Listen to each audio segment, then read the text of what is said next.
ഞാൻ ചെയ്ത തെറ്റെന്താ? ദൈവത്തിന് നല്ലത് കൊടുക്കാൻ പഠിപ്പിച്ചു. അതുകൊണ്ട് ദൈവത്തിന്റെ കൃപയാൽ മാന്യമായ സകല സഭകളിലും ആളുകൾ മാന്യമായത് കൊടുക്കുന്നു.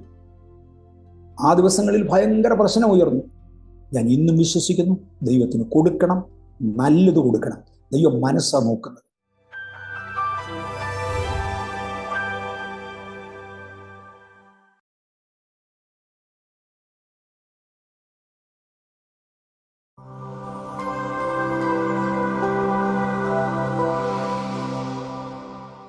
അരോമ ടിവിയുടെ എല്ലാ മാന്യ ശ്രോതാക്കൾക്കും വേഗം വരുന്ന കർത്താവായ യേശു ക്രിസ്തുവിന്റെ ധന്യതിരുനാമത്തിൽ വന്ദനത്തെയും സ്വാഗതത്തെയും അറിയിക്കുന്നു. ദൈവസനത്തിൽ നിങ്ങളോടൊപ്പം വീണ്ടും ഒരുമിച്ചായിരിക്കുന്നത് വളരെ സന്തോഷമുണ്ട്. കഴിഞ്ഞ ദിവസങ്ങളിലൊക്കെ വളരെ അനുഗ്രഹിക്കപ്പെട്ടതായ ചില അഭിമുഖ സംഭാഷണങ്ങൾ നിങ്ങളോടൊപ്പം പങ്കുവയ്ക്കുവാൻ കർത്താവ് കൃപ ചെയ്തു. കർത്താവിൻ്റെ ശ്രേഷ്ഠദാസനും കർത്താവിൽ പ്രസിദ്ധനും കർത്താവിന് വേണ്ടി കാലയളവിൽ ദൈവശക്തമായി ഉപയോഗിച്ചുകൊണ്ടിരിക്കുന്നതുമായ കർത്താവിൻ്റെ വിലപ്പെട്ട ദാസൻ reverend doctor M A Varghese അങ്കിളാണ് കഴിഞ്ഞ ദിവസങ്ങളിലൊക്കെ പല സന്ദർഭങ്ങളിലായി പല ചോദ്യങ്ങൾക്കുള്ള മറുപടി നമ്മോടൊപ്പം പങ്കുവയ്ക്കുവാനിടയായി തീർന്നത്. ഇന്ന് കർത്താവിൻ്റെ ദാസൻ വീണ്ടും നമ്മോടൊപ്പം അല്പസമയങ്ങൾ ചിലവഴിക്കുന്നു. ആകയാൽ പ്രാർത്ഥനയോട് ശ്രദ്ധയോടെ സ്കിപ്പ് ചെയ്യാതെ അവസാനം വരെ ഈ വീഡിയോ കാണുകയും കേൾക്കുകയും ചെയ്യാം. അതേവർക്കും അനുഗ്രഹമായി തീരട്ടെ. നമ്മളൊരു പ്രാർത്ഥനയോടെ ആയിരിക്കുമ്പോൾ കർത്താവിൻ്റെ വിലപ്പെട്ട ദാസൻ reverend doctor M A Varghese അങ്കിളിനെ തികഞ്ഞ സ്നേഹത്തോടും ആദരവോടും കൂടി വീണ്ടും ഒരിക്കൽ കൂടി അരോമ ടിവിയുടെ പ്രേക്ഷകരോടൊപ്പം സമയം ചെലവഴിക്കുന്നതിനായിട്ട് ഞങ്ങൾ സ്വാഗതം ചെയ്തോളൂ. Praise lord അങ്കിളേ.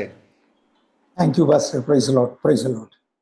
കഴിഞ്ഞ ദിവസങ്ങളിലൊക്കെ അനുഗ്രഹിക്കപ്പെട്ട ചില മറുപടികൾ ചോദിച്ച ചോദ്യങ്ങൾക്ക് അങ്കിള് പങ്കുവയ്ക്കുവാനിടയായി തീർന്നു. അത് അനേക പ്രിയപ്പെട്ടവർക്ക് അവർക്ക് ഒന്നുകൂടി സ്വയം ശോധന ചെയ്യുന്നതിനും വിശ്വാസം വർദ്ധിപ്പിക്കുന്നതിനും അവരുടെ കാഴ്ചപ്പാടുകൾക്ക് മാറ്റം വരുത്തുന്നതിനുമൊക്കെ ഇടയായി തീർന്നുകൊണ്ടിരിക്കുന്നുവെന്ന് എനിക്ക് മനസ്സിലാക്കുവാൻ തക്കവണ്ണം കഴിയുന്നു. ആകട്ടെ അങ്കിള്, ഇന്ന് നമ്മൾ ചില ചോദ്യങ്ങളിലേക്ക് കിടക്കുകയാണ്. അങ്കിളുടെ ശുശ്രൂഷ ഘട്ടത്തിൽ ഉണ്ടായിട്ടുള്ള ചില അനുഭവങ്ങളുടെ ചില കാര്യങ്ങളാണ് ചോദിക്കുവാൻ തക്കവണ്ണം ആഗ്രഹിക്കുന്നത്. ആദ്യകാലങ്ങളിൽ അങ്കിൾ ശുശ്രൂഷ വളരെ ശക്തമായ ആത്മനിറവിൽ സംസാരിച്ചിരുന്നു എന്നും, എന്നാൽ ഇപ്പോൾ ജനഹൃദയങ്ങളിൽ തിരുവചനത്തെ ഉറപ്പിക്കുവാൻ വേണ്ടി ശാസ്ത്രത്തെ അല്ലെ സയൻസിനെ പല മേഖലകളിലും അതിനോട് ചേർത്ത് നിർത്തുന്ന അല്ലെങ്കിൽ കൂട്ടുപിടിക്കുന്ന ചില സാഹചര്യങ്ങൾ ഉണ്ടോ എന്ന് ഒരു സംശയം ഉണ്ടായിട്ടുണ്ട്. ആ കാര്യങ്ങളെക്കുറിച്ച് അങ്കിള് ഒന്ന് വ്യക്തമാക്കാമോ? എന്നോട് ചോദിച്ച എല്ലാ ചോദ്യത്തിനും എൻ്റെ മനസ്സ് തുറന്ന് എനിക്കറിയാവുന്ന മറുപടി ഏറ്റവും ആത്മാർത്ഥതയിലാണ് ഞാൻ പറഞ്ഞത്. ഇതിൻ്റെ മറുപടി അങ്ങനെ തന്നെ പറയാം. എൻ്റെ 12ാമത്തെ വയസ്സിൽ ഞങ്ങളുടെ ദേശത്തുണ്ടായിരുന്ന ഒരു അഭ്യസ്ത വിദ്യനും അവിടെ വന്ന പാസ്റ്റർ ജോണിക്കുട്ടിയും തമ്മിൽ ശാസ്ത്രത്തെക്കുറിച്ച് ഒരു സംസാരമുണ്ടായി. വേദപുസ്തകം ശാസ്ത്രീയമായി തെളിയിക്കാൻ കഴിയുകയില്ല എന്ന് 3 PhD ഉണ്ടായിരുന്ന ഡോക്ടർ ഓഫ് സയൻസ് ഡിഗ്രിക്ക് വേണ്ടി പഠിച്ചുകൊണ്ടിരുന്ന ഞങ്ങളുടെ അഭ്യസ്ത വിദ്യൻ പറഞ്ഞപ്പോൾ ഒരു MSc ഫിസിക്സ് മാത്രം ഉണ്ടായിരുന്ന ജോണിക്കുട്ടി അതിൻ്റെ മറുപടി പറഞ്ഞു. ഒരു ബ്ലാക്ക് ബോർഡിൽ അത് തെളിയിച്ചു. അന്ന് ഞാൻ ദൈവത്തോട് പ്രാർത്ഥിച്ച ഒരു പ്രാർത്ഥനയായിരുന്നു, എനിക്കും വേദപുസ്തകം ശാസ്ത്രീയ വെളിച്ചത്തിൽ തെളിയിക്കാൻ കർത്താവ് കൃപ തരണമെന്ന്. സ്കൂളിൽ നിന്ന് എൻ്റെ പേര് വെട്ടി 7ാം ക്ലാസ്സിൽ പഠിത്തം നിന്നെങ്കിലും ഇന്നത്തേതിൽ തുടർന്ന് പഠിക്കാൻ ദൈവം എനിക്ക് കൃപ തന്നു. ചോദിച്ചതിലും നനച്ചതിലും അത്യന്തം പരം ദൈവം എന്നെ കൃപയാൽ വിദ്യാഭ്യാസ മണ്ഡലത്തിൽ സഹായിച്ചു, ഉയർത്തി. അമേരിക്കയിൽ നിന്ന് എൻ്റെ ഹയർ സ്റ്റഡീസ് കഴിഞ്ഞ് 1975 ഞാൻ തിരിച്ചു വന്നപ്പോൾ വാര്യാവന യോഹന്നാച്ചായൻ എന്നോട് പറഞ്ഞ ഒരു ദൂത്, നിന്നെ ലോകത്തിന്റെ തലസ്ഥാന നഗരി വരെ അയച്ചതും അവിടെയുള്ള കണ്ടുപിടുത്തങ്ങൾ നിന്നെ പഠിപ്പിച്ചതും നിന്റെ അപ്പന്റെ പണക്കൊഴുപ്പ് കൊണ്ടല്ല, നിന്റെ ബുദ്ധിവൈഭവം കൊണ്ടും അല്ല, എന്നെ മാനിക്കുന്നവരെ ഞാൻ മാനിക്കും എന്നതുകൊണ്ടാണ്. ആ പഴയ പ്രാർത്ഥന എൻ്റെ മനസ്സിൽ കിടന്നു. പലതിനും മറുപടി പറയാൻ കഴിയുന്നില്ല. കാര്യം ഒരുപാട് ചോദ്യങ്ങൾ ബൈബിളിൽ നിന്നുണ്ട്, അതിനൊന്നും മറുപടി പറയാൻ കഴിയുന്നില്ല. ആ ഒരു സാഹചര്യത്തിൽ ശാസ്ത്രത്തിൽ നിന്ന് തെളിവുകൾ കൊണ്ടുവരാൻ കഴിയുമോ എന്ന് ഞാൻ അന്വേഷിച്ചിരുന്നു. ഇതിനിടയിൽ എൻ്റെ ഇന്ത്യൻ എയർഫോഴ്സും എൻ്റെ പ്രൈവറ്റ് കമ്പനി ലൈഫും കഴിഞ്ഞ് ഇന്ത്യൻ ഗവൺമെന്റിന്റെ R&D ഓർഗനൈസേഷനിൽ ഒരു ജൂനിയർ സയന്റിസ്റ്റ് ലെവലിൽ എന്നെ ദൈവം ട്രാൻസ്ഫർ ചെയ്ത് പോസ്റ്റ് ചെയ്തു. ഒരു ജൂനിയർ സയന്റിസ്റ്റ് എന്നൊരു പേരും കൂടെ അറ്റാച്ച് ചെയ്തതിനെ തുടർന്ന് പലരും വേദപുസ്തകത്തിൽ നിന്ന് ശാസ്ത്രീയ ചോദ്യങ്ങൾ ചോദിച്ചു തുടങ്ങി. ആ ഒരു ലെവൽ ഇല്ലായിരുന്നെങ്കിൽ അത് വരത്തില്ല. അതും കൂടെ വന്നതുകൊണ്ട് എനിക്ക് മനസ്സിലായി എൻ്റെ പ്രാർത്ഥനയ്ക്ക് ദൈവം ഈ വയസ്സുകാലത്തെങ്കിലും മറുപടി തരികയാണ്. അതിനെ തുടർന്നാണ് വേദപുസ്തകം അശാസ്ത്രീയമാണ്, വേണ്ട എന്ന് പറഞ്ഞു പോകുന്ന ഒരു കൂട്ടം ചെറുപ്പക്കാരെ കണ്ടത്.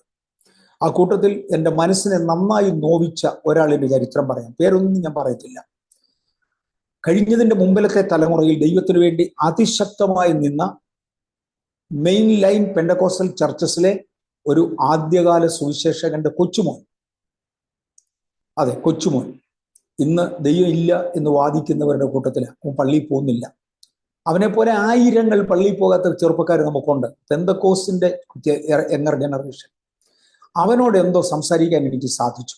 അവൻ എന്നോട് പറഞ്ഞത്, എൻ്റെ അപ്പനും അമ്മയും കാശ് മുടക്കി എന്നെ പഠിക്കാൻ വിട്ടു. UK പഠിത്തം കംപ്ലീറ്റ് ചെയ്തത്. സയൻസ് പഠിക്കാനാണ് അവരെന്നെ വിട്ടത്. അതറിയാൻ വേണ്ടിയാണ് വിട്ടത്. ഞാൻ സയൻസ് പഠിച്ചു, അതിൽ നിന്ന് ദൈവമില്ല എന്നെനിക്ക് മനസ്സിലായി. ഇതെല്ലാം കെട്ടുകഥകളുടെ പുറത്ത് പോകുന്നതാണ്. വേദപുസ്തകം അശാസ്ത്രീയമാണ്, തെളിയിക്കാൻ കഴിയത്തില്ല. അവനോട് പറഞ്ഞ ആരോടും തുറന്നു പറയുന്നില്ലെങ്കിലും 100 ചെറുപ്പക്കാരുടെ മനസ്സിൽ ഈ ചിന്ത തന്നെ ഉണ്ട്. അവനോട് മറുപടി പറയാൻ വേണ്ടിയാണ് ആദ്യമേ ഞാൻ ശാസ്ത്രത്തിനകത്ത് ഇറങ്ങിയത്.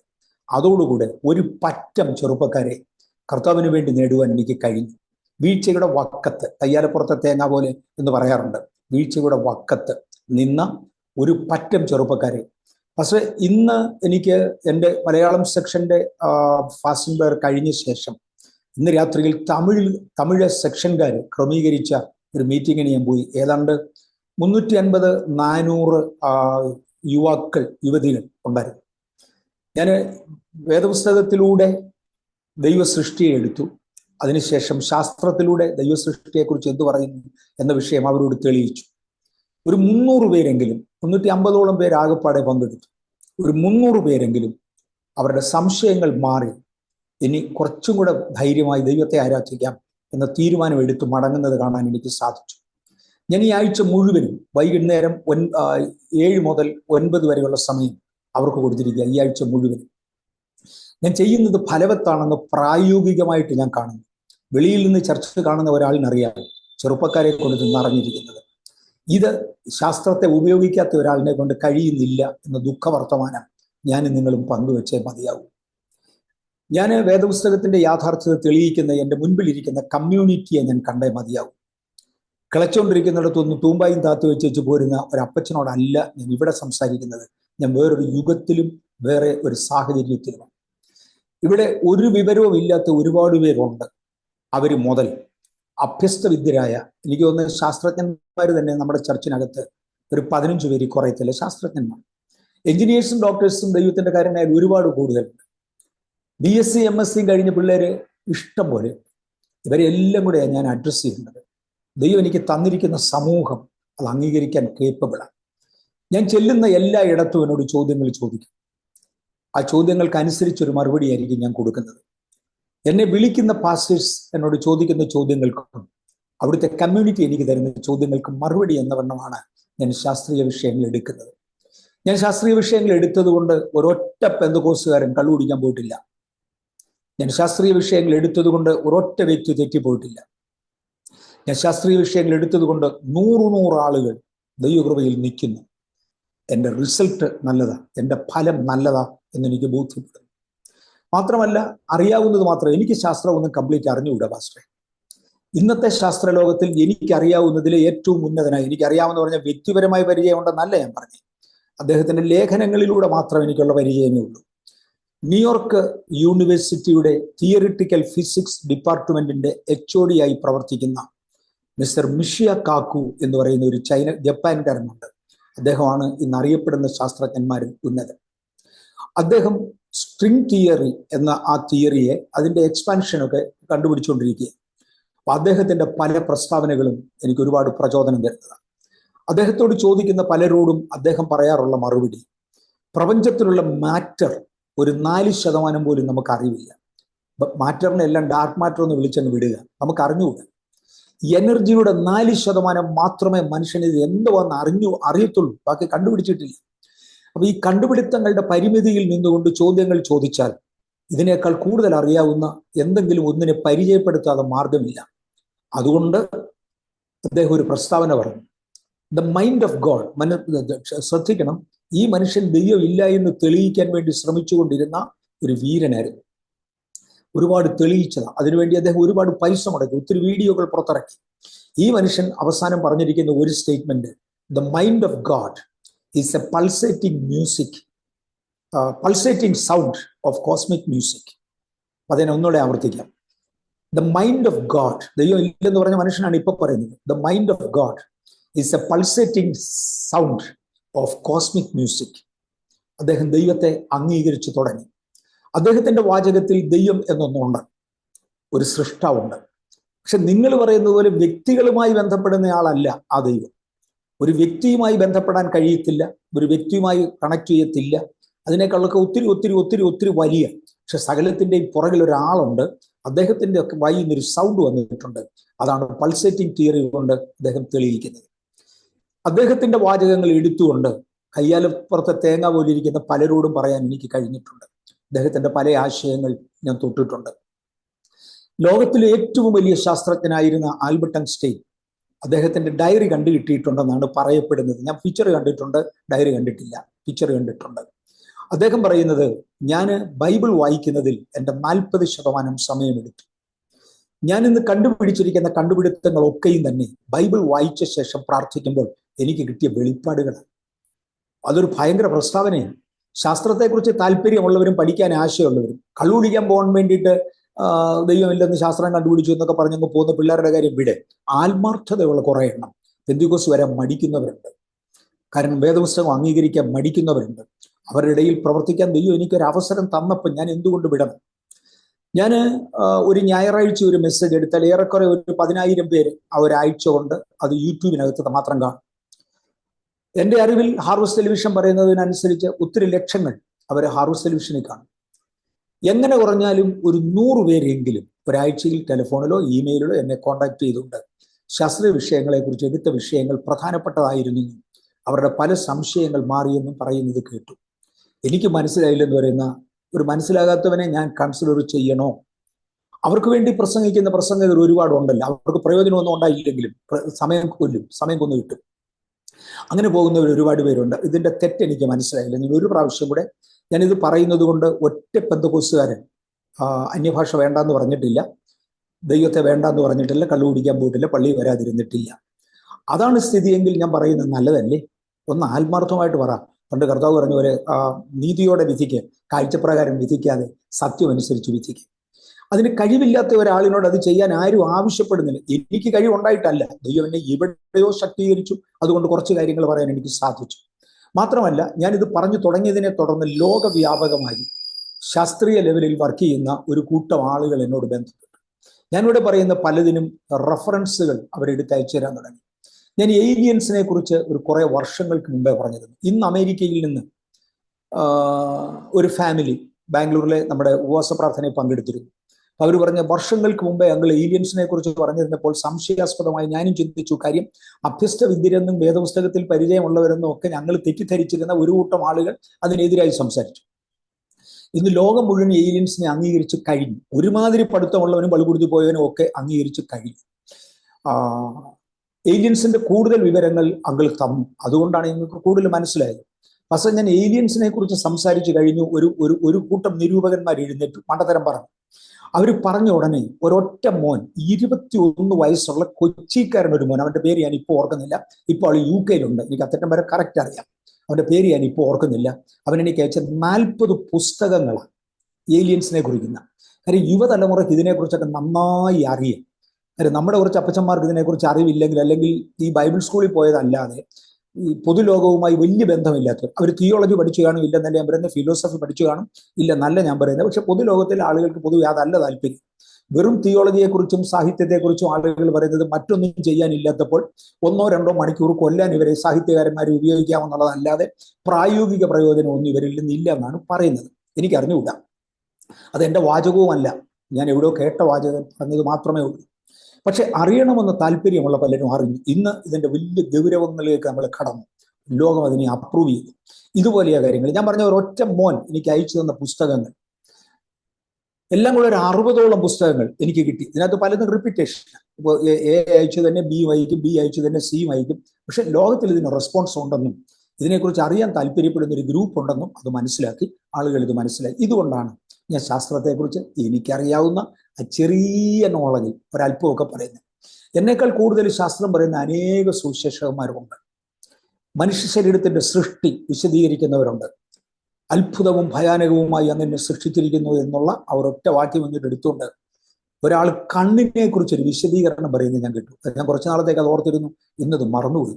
കണ്ണിനെ കുറിച്ച് വേറൊരാൾ ചെവിയെ കുറിച്ചൊരു വിശദീകരണം പറയുന്നത് കേട്ടു. ദൈവം ഇത്രയുമൊക്കെ ജ്ഞാനം ദൈവത്തിന്റെ വചനവും ശാസ്ത്രവും ചേർത്ത് എടുക്കാൻ അവർക്ക് കഴിഞ്ഞല്ലോ. ദൈവം അവരെ അനുഗ്രഹിക്കണം.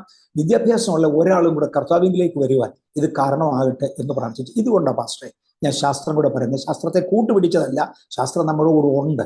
അപ്പോൾ അതിനെക്കുറിച്ച് എനിക്ക് അറിയാവുന്ന ചെറിയ അളവിൽ ഞാൻ പറഞ്ഞു എന്ന് മാത്രമേ ഉള്ളൂ. എന്നേക്കാൾ കൂടുതൽ പറയുന്നവരുണ്ട്, അവർ പ്രയോജനപ്പെടുന്നുമുണ്ട്. ഇതാണ് എൻ്റെ അഭിപ്രായം. അതിനകത്ത് തെറ്റുണ്ടെങ്കിൽ തിരുത്തിയാൽ നല്ലത്. വളരെ വ്യക്തമായിട്ട് ആ ഒരു ചോദ്യത്തിനുള്ള മറുപടി ലഭിച്ചു എന്ന് ഞാൻ മനസ്സിലാക്കുകയാണ്. കാരണം ഒരാത്മാവിൻ്റെ രക്ഷയാണ് ഏറ്റവും വലുത്. അതേത് വിധേനയും ആ വ്യക്തിയുടെ ഹൃദയത്തിലേക്ക് ദൈവത്തിൻ്റെ വചനം വിതയ്ക്കപ്പെട്ട് ആ വ്യക്തിയുടെ ജീവിതത്തിൽ ഒരു മാനസാന്തരം, കർത്താവിനെ കൂടുതൽ അറിയുവാൻ അവസരമുണ്ടാകുന്നുവെങ്കിൽ തീർച്ചയായിട്ടും അത് നല്ലൊരു കാര്യം തന്നെയാണ്. പ്രത്യേകിച്ച് ഈ ആധുനിക കാലത്ത് ശാസ്ത്രത്തെ കൂടാതെ ഒരു കാര്യവും ഇന്ന് മുന്നോട്ട് പോകാൻ കഴിയാത്ത ഒരു സാഹചര്യത്തിൽ ഈ ആധുനിക ലോകം മുന്നേറിക്കൊണ്ടിരിക്കുമ്പോൾ വിശുദ്ധ തിരുവെഴുത്തുകളിലെ അനേക ഭാഗങ്ങൾ അതിനെ സപ്പോർട്ട് ചെയ്യുന്നതുമായ കാര്യങ്ങളാകൊണ്ട് തീർച്ചയായിട്ടും ആ ഒരു സപ്പോർട്ടോടുകൂടി അങ്ങനെയുള്ള ജനതയിലേക്ക്, പ്രത്യേകിച്ച് യൗവനക്കാർക്ക് സുവിശേഷം അവർക്ക് ഗ്രഹിക്കുവാൻ കഴിയുന്നുവെങ്കിൽ അത് വളരെയേറെ സഹായകരമായ ഒന്നാണ് എന്നുള്ളത് യാതൊരു സംശയവുമില്ല. ഒരു പക്ഷെങ്കിൽ എല്ലാ പ്രിയപ്പെട്ടവർക്കും മനസ്സിലാക്കാനോ അല്ലെങ്കിൽ ആ ഒരു നിലയിൽ ആ വിഷയം കൈകാര്യം ചെയ്യാനോ കഴിയാതെ പോകുന്നു എന്നുള്ളത് സത്യമാണ്. അങ്ങനെ മറ്റെന്തെങ്കിലും ഞാൻ പറഞ്ഞില്ല, ഇന്ന് ഞാൻ പറഞ്ഞ ഇടയ്ക്ക് കയറി പറഞ്ഞോട്ടെ, ഇന്ന് നമ്മുടെ തമിഴ് സെക്ഷൻ, ബഥേലിൻ്റെ തമിഴ് സെക്ഷൻ കണ്ടക്ട് ചെയ്ത ഒരു മീറ്റിങ്ങിനകത്ത് എൻ്റെ ഇംഗ്ലീഷൊക്കെ തീരെ പരിമിതമായി, എൻ്റെ ഓർമ്മശക്തിയൊക്കെ ഒത്തിരി കുറഞ്ഞു. അപ്പോൾ എൻ്റെ ഇംഗ്ലീഷ് വെക്കാബുലറിയും കുറവാണ്. എന്നാൽ ഉള്ള വെക്കാബുലറി കൊണ്ടൊക്കെ എനിക്ക് അത്യാവശ്യമുള്ള ആശയങ്ങൾ പറയാനും വേണ്ടിയൊക്കെ ഇന്നും കഴിയും. അതൊന്ന് ട്രാൻസ്ലേറ്റ് ചെയ്യാൻ വേണ്ടി ബാംഗ്ലൂരിൽ നിന്ന് ഒരാളിനെ കിട്ടാത്തത് കൊണ്ട് തമിഴ്നാട്ടിൽ നിന്നൊരു പാസ്റ്റർ ബോസിനെ കൊണ്ടുവരുന്നവരുന്ന് അത് ഇംഗ്ലീഷിൽ നിന്ന് തമിഴിലേക്ക് ഒന്ന് ട്രാൻസ്ലേറ്റ് ചെയ്യാൻ. കാര്യം ടെക്നിക്കൽ ടേംസ് പൊതുവെ ഉപദേശമാർക്ക് അറിഞ്ഞുകൂടാ, എന്ത് ചെയ്യാനാ. പക്ഷെ ഈ പിള്ളേർ കോളേജിൽ പഠിക്കുന്ന ആതാ, കോളേജ് വിദ്യാർത്ഥികളെയാണ് ഇന്നവർ സംഘടിപ്പിച്ചത്. ഈ കുഞ്ഞുങ്ങൾ കോളേജിൽ പഠിക്കുന്ന ആതാ. അടുത്ത തലമുറയിൽ ദൈവം ഇല്ല എന്നും പറഞ്ഞുകൊണ്ട് മണ്ടത്തരം പറഞ്ഞ് നടക്കേണ്ട 300 എണ്ണമാണ് ഇന്ന് സമർപ്പണത്തിൽ വന്നത്. എന്നിട്ട് അവരെയാണ് നാളെ ഞാൻ വീണ്ടും വിളിച്ചിരുത്താൻ പോകുന്നത്. എന്തുവാണ് ഡെവലപ്മെന്റ്, എങ്ങനെയാണ് മനുഷ്യന്റെ കൾച്ചർ ദൈവിക കൾച്ചറിൽ നിന്ന് മാറിയത്, നിങ്ങൾ മടങ്ങി വരണം എന്നിത്യാദികൾ പറയാനാണ് അടുത്ത 4 ദിവസം എൻ്റെ മുമ്പിൽ ഞാൻ വെച്ചിരിക്കുന്നത്. എൻ്റെ കമ്മ്യൂണിറ്റി അതാ. അതുകൊണ്ട് ഞാൻ എല്ലാവരോടും ശാസ്ത്രം പറയാറില്ല, എന്നീ ശാസ്ത്രം പറയാറില്ല. അത് ആവശ്യം വരുന്നിടത്ത് പറയുന്നത്, അതിലെ തെറ്റെനിക്ക് ആരെങ്കിലും പറഞ്ഞു തരുന്നത് വരെ. Let me continue. പറഞ്ഞാട്ട് പാസ്റ്റർ. ഓക്കെ അങ്കിള് ആ വിഷയത്തിൽ ഒരു ക്ലാരിഫിക്കേഷൻ തന്നു എന്നുള്ളത് വളരെ സ്വാഗതാർഹമായ കാര്യമാണ്. ജനഹൃദയങ്ങളിൽ അത് ആ വിഷയത്തിന് ഒരു തിരുത്തൽ ഉണ്ടാകുമെന്ന് ഞാൻ വിശ്വസിക്കുന്നു. അതിനോടനുബന്ധിച്ച് തന്നെ ഉള്ള മറ്റൊരു ചോദ്യം എന്ന് പറയുന്നത്, ഈ ആത്മവിവശതയും മനഃശാസ്ത്രവും തമ്മിൽ എന്തെങ്കിലും സ്വാധീനമുണ്ടോ, അല്ലെങ്കിൽ എന്തുകൊണ്ടാണ് ആ ഒരു ടോപ്പിക്കുമായി ബന്ധപ്പെട്ടുള്ള ചില ശുശ്രൂഷകൾ അങ്ങളുടെ ജീവിതത്തിൽ ചെയ്തിട്ടുള്ളത്? ആത്മവിവശത മനഃശാസ്ത്രത്തിൻ്റെ സപ്പോർട്ടോടുകൂടിയ വല്ലതുമാണോ ആ ശുശ്രൂഷ ചെയ്യുന്നത് എന്നൊന്ന് വ്യക്തമാക്കാമോ, അല്ലെങ്കിൽ ചെയ്തിട്ടുള്ളത്? പക്ഷേ ഞാൻ മനഃശാസ്ത്രം പഠിച്ചിട്ടില്ല. എൻ്റെ എഞ്ചിനീയറിംഗ് പഠിക്കുന്ന കാലത്ത് ലേബർ സൈക്കോളജി ഒരു വിഷയമായിരുന്നു. പക്ഷെ ലേബർ സൈക്കോളജി കൊണ്ടൊന്നും ഇവിടെ നിന്ന് എത്താൻ ഒക്കത്തില്ല. ഇത് വേറൊരു ലെവലാണ്. ഇത് തനി ആത്മീയം. ഏതെങ്കിലും ഒരു സൈക്കോളജിസ്റ്റ് അത് ചെയ്ത് എന്നെ കാണിച്ചിട്ടില്ല. സൈക്കോളജി അറിയാവുന്ന ഇത് പറയാൻ ഒക്കത്തില്ല. എനിക്ക് സൈക്കോളജി അറിഞ്ഞില്ല. സൈക്കോളജി അറിയാവുന്ന ആരെങ്കിലും ഒരാൾ കമന്റ് ചെയ്യട്ടെ, എന്നാൽ മനസ്സിലായിരുന്നു. ഇത് പള്ളിക്കുടുത്തി പാത്തോനൊക്കെയാണ് ഇതിനെക്കുറിച്ച് ചുമ്മാ സൈക്കോളജിയാണെന്ന് പറയുന്നത്. എന്ത് ചെയ്യും? സൈക്കോളജിയെക്കുറിച്ച് ഒന്നും അറിയാൻ വയ്യാത്തവരെ ഇതിനെക്കുറിച്ച് പൊതുവെ പറയാറുള്ളത്. എനിക്ക് സൈക്കോളജി അറിഞ്ഞില്ല, ഞാൻ സൈക്കോളജിക്ക് പോയിട്ടില്ല, അത് പഠിക്കണമെന്ന് എനിക്ക് താല്പര്യമില്ല. ആത്മവിശ്വാസത്തിൽ ആളുകൾ വീഴുമ്പോൾ പലരും പല കാര്യങ്ങൾ പറഞ്ഞിട്ടുണ്ട്. ഞാൻ തന്നെ ഈ ഒരു മൈക്രോഫോൺ ഉപയോഗിക്കുന്നുണ്ട്. ആദ്യമായിട്ട് കോയമ്പത്തൂർ വെച്ച് ഒരിക്കൽ ഇതുപോലൊരു മൈക്രോഫോൺ, ഒരു ക്ലിപ്പ് ഓൺ മൈക്രോഫോൺ ഉപയോഗിച്ചുകൊണ്ട് ഒരു കൺവെൻഷൻ പ്രസംഗിച്ചപ്പോൾ ഒരു 3 പേര് എൻ്റെ അടുക്ക വന്ന് കൈ രണ്ടും തൊഴുതുകൊണ്ട് എന്നോട് പറഞ്ഞു, ഞങ്ങൾ ഒരു ചെറിയ സംശയ നിവാരണത്തിന് വന്നതാ, ദയവായി ക്ഷമിക്കണം, ഈ മൈക്രോഫോൺ ഒന്ന് തുറന്നു നോക്കണം, ഇതിനകത്ത് കൂടോത്രമുണ്ട് പറ. കാര്യം അവനോട് ഏതോ ഒരു പെന്തക്കോസ് മണ്ടൻ പറഞ്ഞയച്ചു, MA വർഗീസിന്റെ കഴുത്തേൽ ഒരു സാധനം വെച്ചിട്ടുണ്ട്, അതിനകത്ത് തകിടുണ്ട്, അതുകൊണ്ടാണെന്ന്. ഞാൻ ആ മൈക്രോഫോൺ അവസാനം അവൻ്റെ കൊടുത്തേച്ച് വേറൊരു മൈക്ക് എടുത്തു. അവൻ അയക്കാവുന്നിടത്തോളം ഒക്കെ അയച്ചാൽ മൈക്ക് അവൻ കളയുകയും ചെയ്തു. അവനെ നശിപ്പിച്ചു കളഞ്ഞു. അവൻ അയച്ചയച്ചു. അവിടം വരെ ആളുകൾ പോകും. പൊട്ടത്തരത്തിന് ഒരു എൻഡില്ല. ഒരാൾ പറഞ്ഞു ഊതി വീഴ്ത്തുക. എടാ, ഒരുത്തൻ ഊതിയ വേറൊരുത്തൻ വീഴും. അപ്പൊ എത്ര കിലോഗ്രാം ഫോഴ്സിൽ ഊതണം? ഇത് ഏറ്റുപറയുന്ന മരമണ്ടനുണ്ടെന്നുള്ളത്. ഇത് ഏറ്റുപറയുന്ന മരമണ്ടനുണ്ട്. എന്ത് ശക്തിയിൽ ഒരാൾക്ക് ഊതാൻ കഴിയും? അല്ലെ നീ ഊതിയാൽ ഒരാൾ വീഴും. ഒരിക്കൽ ഒരാൾ പറഞ്ഞായിരുന്നു, ഒരാഴ്ച പല്ല് തേക്കാതിരുന്ന് വെച്ച് ഞാൻ ഊതി വീഴ്ത്തിക്കളയാണ്. അയാൾ ഒരു വാനാറിയാണ്. അയാളിപ്പോൾ പല്ല് തേക്കാതിരിക്കണമെന്നൊന്നുമില്ല, അല്ലെങ്കിൽ അയാളുടെ സ്വഭാവം അതാ. അപ്പൊ ആ പുള്ളി ഇങ്ങനെയൊക്കെ ഒരുപാട് വിഡിതങ്ങൾ കമന്റുകൾ വരുമെന്നുള്ളത് ഒഴിച്ചാൽ, ഞാൻ പദം ഉപയോഗിക്കുന്നത് തെറ്റാണെങ്കിൽ ക്ഷമിക്കണം. പക്ഷെ കഠിനമായ പദങ്ങൾ ഉപയോഗിച്ചില്ലെന്നുണ്ടെങ്കിൽ എനിക്ക് എളുപ്പം മറുപടി തീരത്തില്ല. അതുകൊണ്ട് ആത്മീശ്വര അനുഭവം ഞാൻ അറിയുന്നതിനെ കുറിച്ച് ഞാനൊരു കൊച്ചു വിശദീകരണം തരാം. മേ ബി 15-20 മിനിറ്റ് എടുക്കും. ആദ്യമായിട്ട് new life Pentecostal fellowship Bombay എന്ന് പ്രസിദ്ധീകരിച്ച what in the world is happening around us എന്ന പേരിൽ ഒരു കൊച്ചു ലഘുലേഖ എന്ന് പറയുന്നത്, അതിൽ മൾട്ടിപ്പിൾ ഫോൾഡ് ഉള്ള ഒരു ലഘുലേഖ. എനിക്ക് എല്ലാം കൂടെ ഒരു 5-8 പേജുണ്ട്. പേജ് എത്ര എന്ന് കറക്റ്റ് ഓർക്കുന്നില്ല. അതിങ്ങനെ മൾട്ടിപ്പിൾ ഫോൾഡ് ഉള്ള ഒരു ലഘുലേഖ അവർ പ്രസിദ്ധീകരിച്ചു. What in the world is happening around us. അതിനകത്ത് അവർ ആത്മവിശ്വതയെക്കുറിച്ച് പറഞ്ഞിരുന്നു.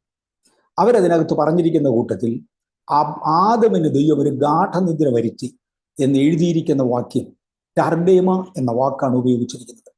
ഗാഠനിദ്ര എന്ന് മലയാളത്തിലേക്ക് തർജ്ജമ ചെയ്തിരിക്കുന്ന വാക്ക് ടർഡേമ എന്നാണെന്നും ആ വാക്കിന്റെ അർത്ഥം ആത്മവിവശത എന്ന് വ്യാഖ്യാനിക്കാവുന്നതാണെന്നും ആദമിനെ രക്തച്ചൊരിച്ചിലില്ലാതെ വേദനയില്ലാതെ ആദ്യത്തെ സർജറി നടത്തി ദൈവത്തിന്റെ ഓപ്പറേഷൻ ടേബിളിൽ കിടത്തിയത് ആത്മവിശ്വാസ മുഖേനയാണെന്നും അതിനകത്ത് പറഞ്ഞിരുന്നു.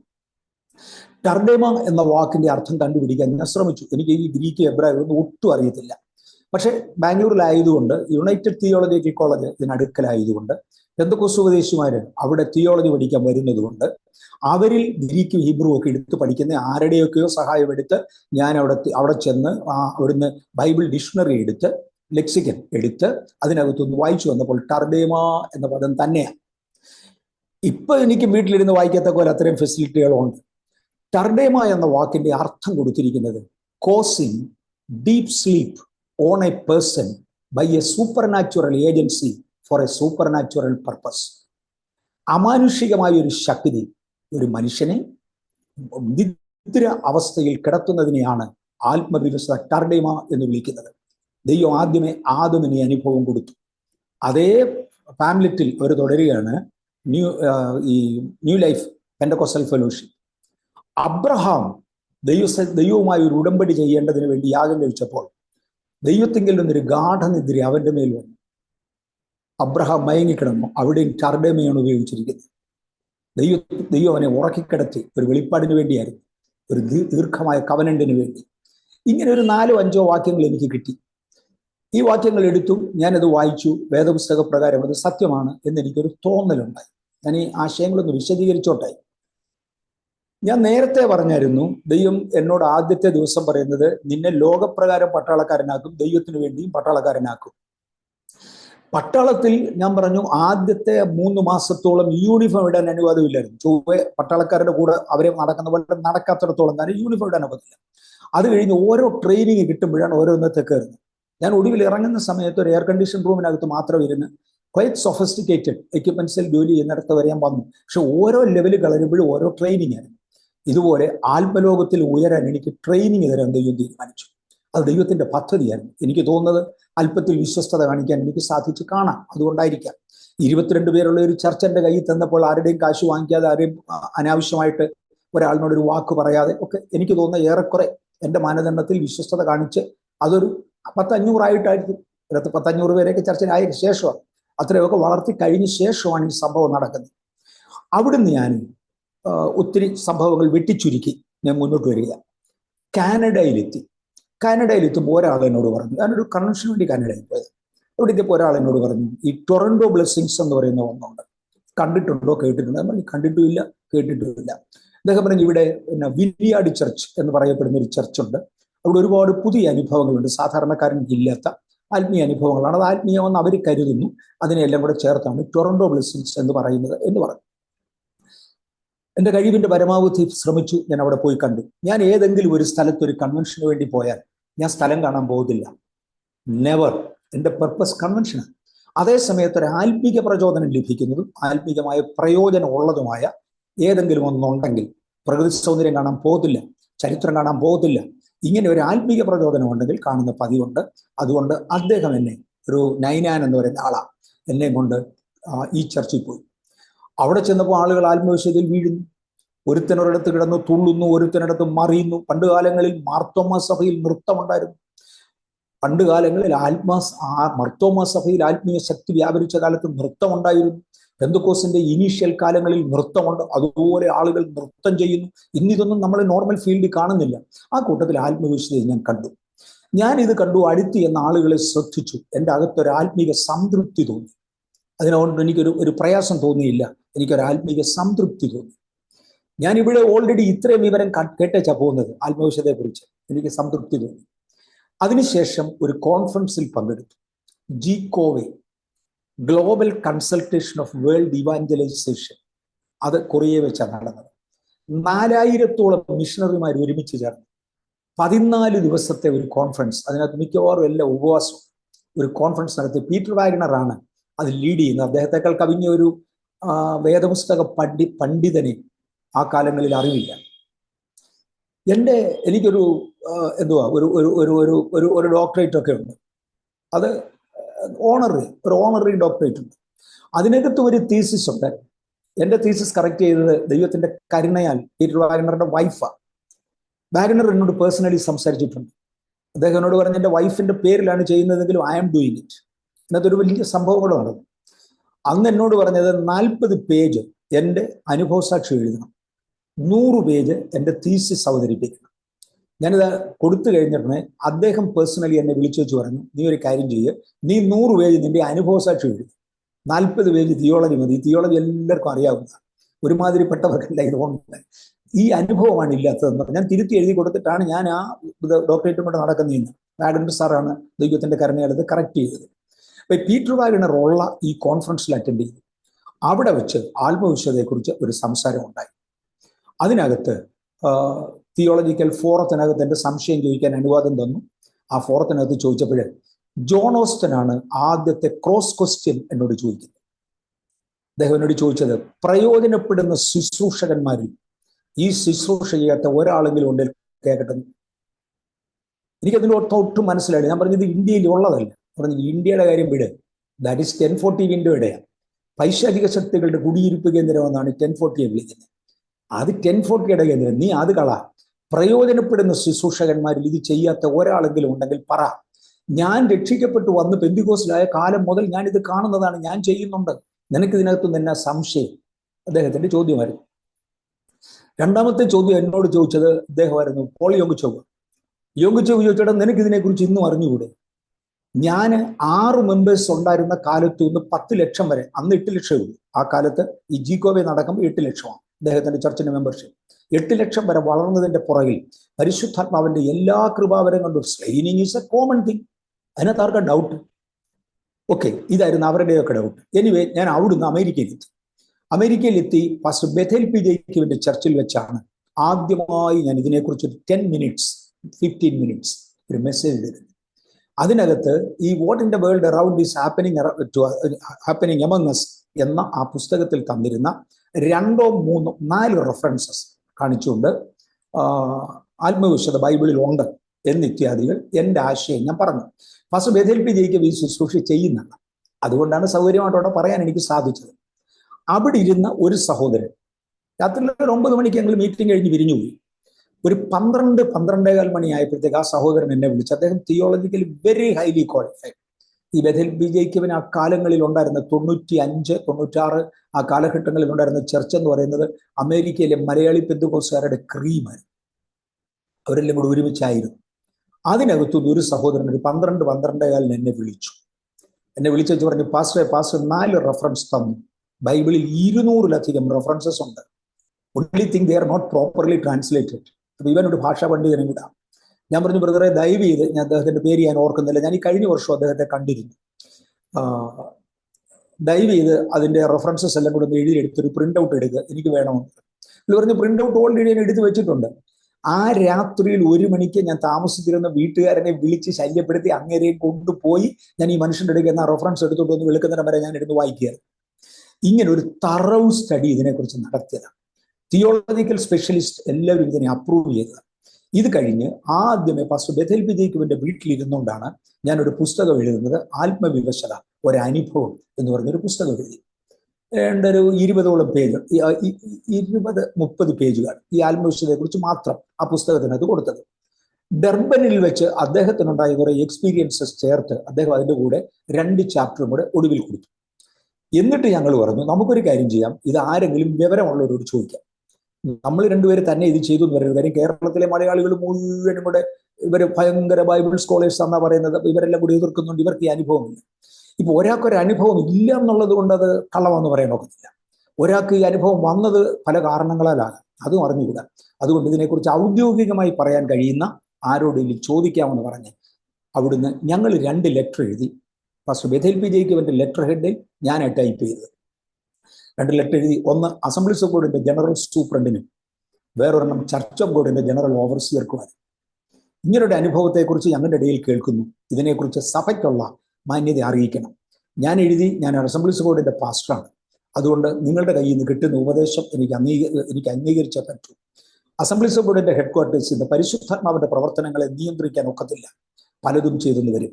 ഈ ദിവസങ്ങളിൽ അനേക ഇടങ്ങളിൽ കാണുന്നു അസംബ്ലീസ് ഓഫ് ഗോഡിൽ ഇതൊരു അംഗീകരിക്കപ്പെട്ട ഡോക്ട്രിനാണ്, അതിനകത്ത് എതിര് പറയാൻ ഒക്കത്തില്ല.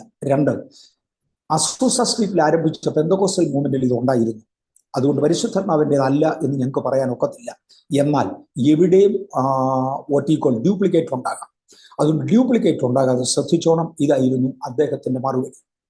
ചർച്ച് ഓഫ് ഗോഡിന്റെ ജനറൽ ഓവർസിയറുടെ കയ്യിൽ നിന്ന് കിട്ടിയ ലെറ്ററിനകത്ത് അസൂസ സ്ട്രീറ്റിന്റെ പെന്തക്കോസ്റ്റൽ മൂവ്മെന്റ് ആദ്യമായിട്ടുണ്ടാകുമ്പോൾ ഈ കറുത്തവരും വെളുത്തവരും എല്ലാം കൂടെ ചേർന്ന ഒരൊറ്റ വിഭാഗമായിരുന്നു.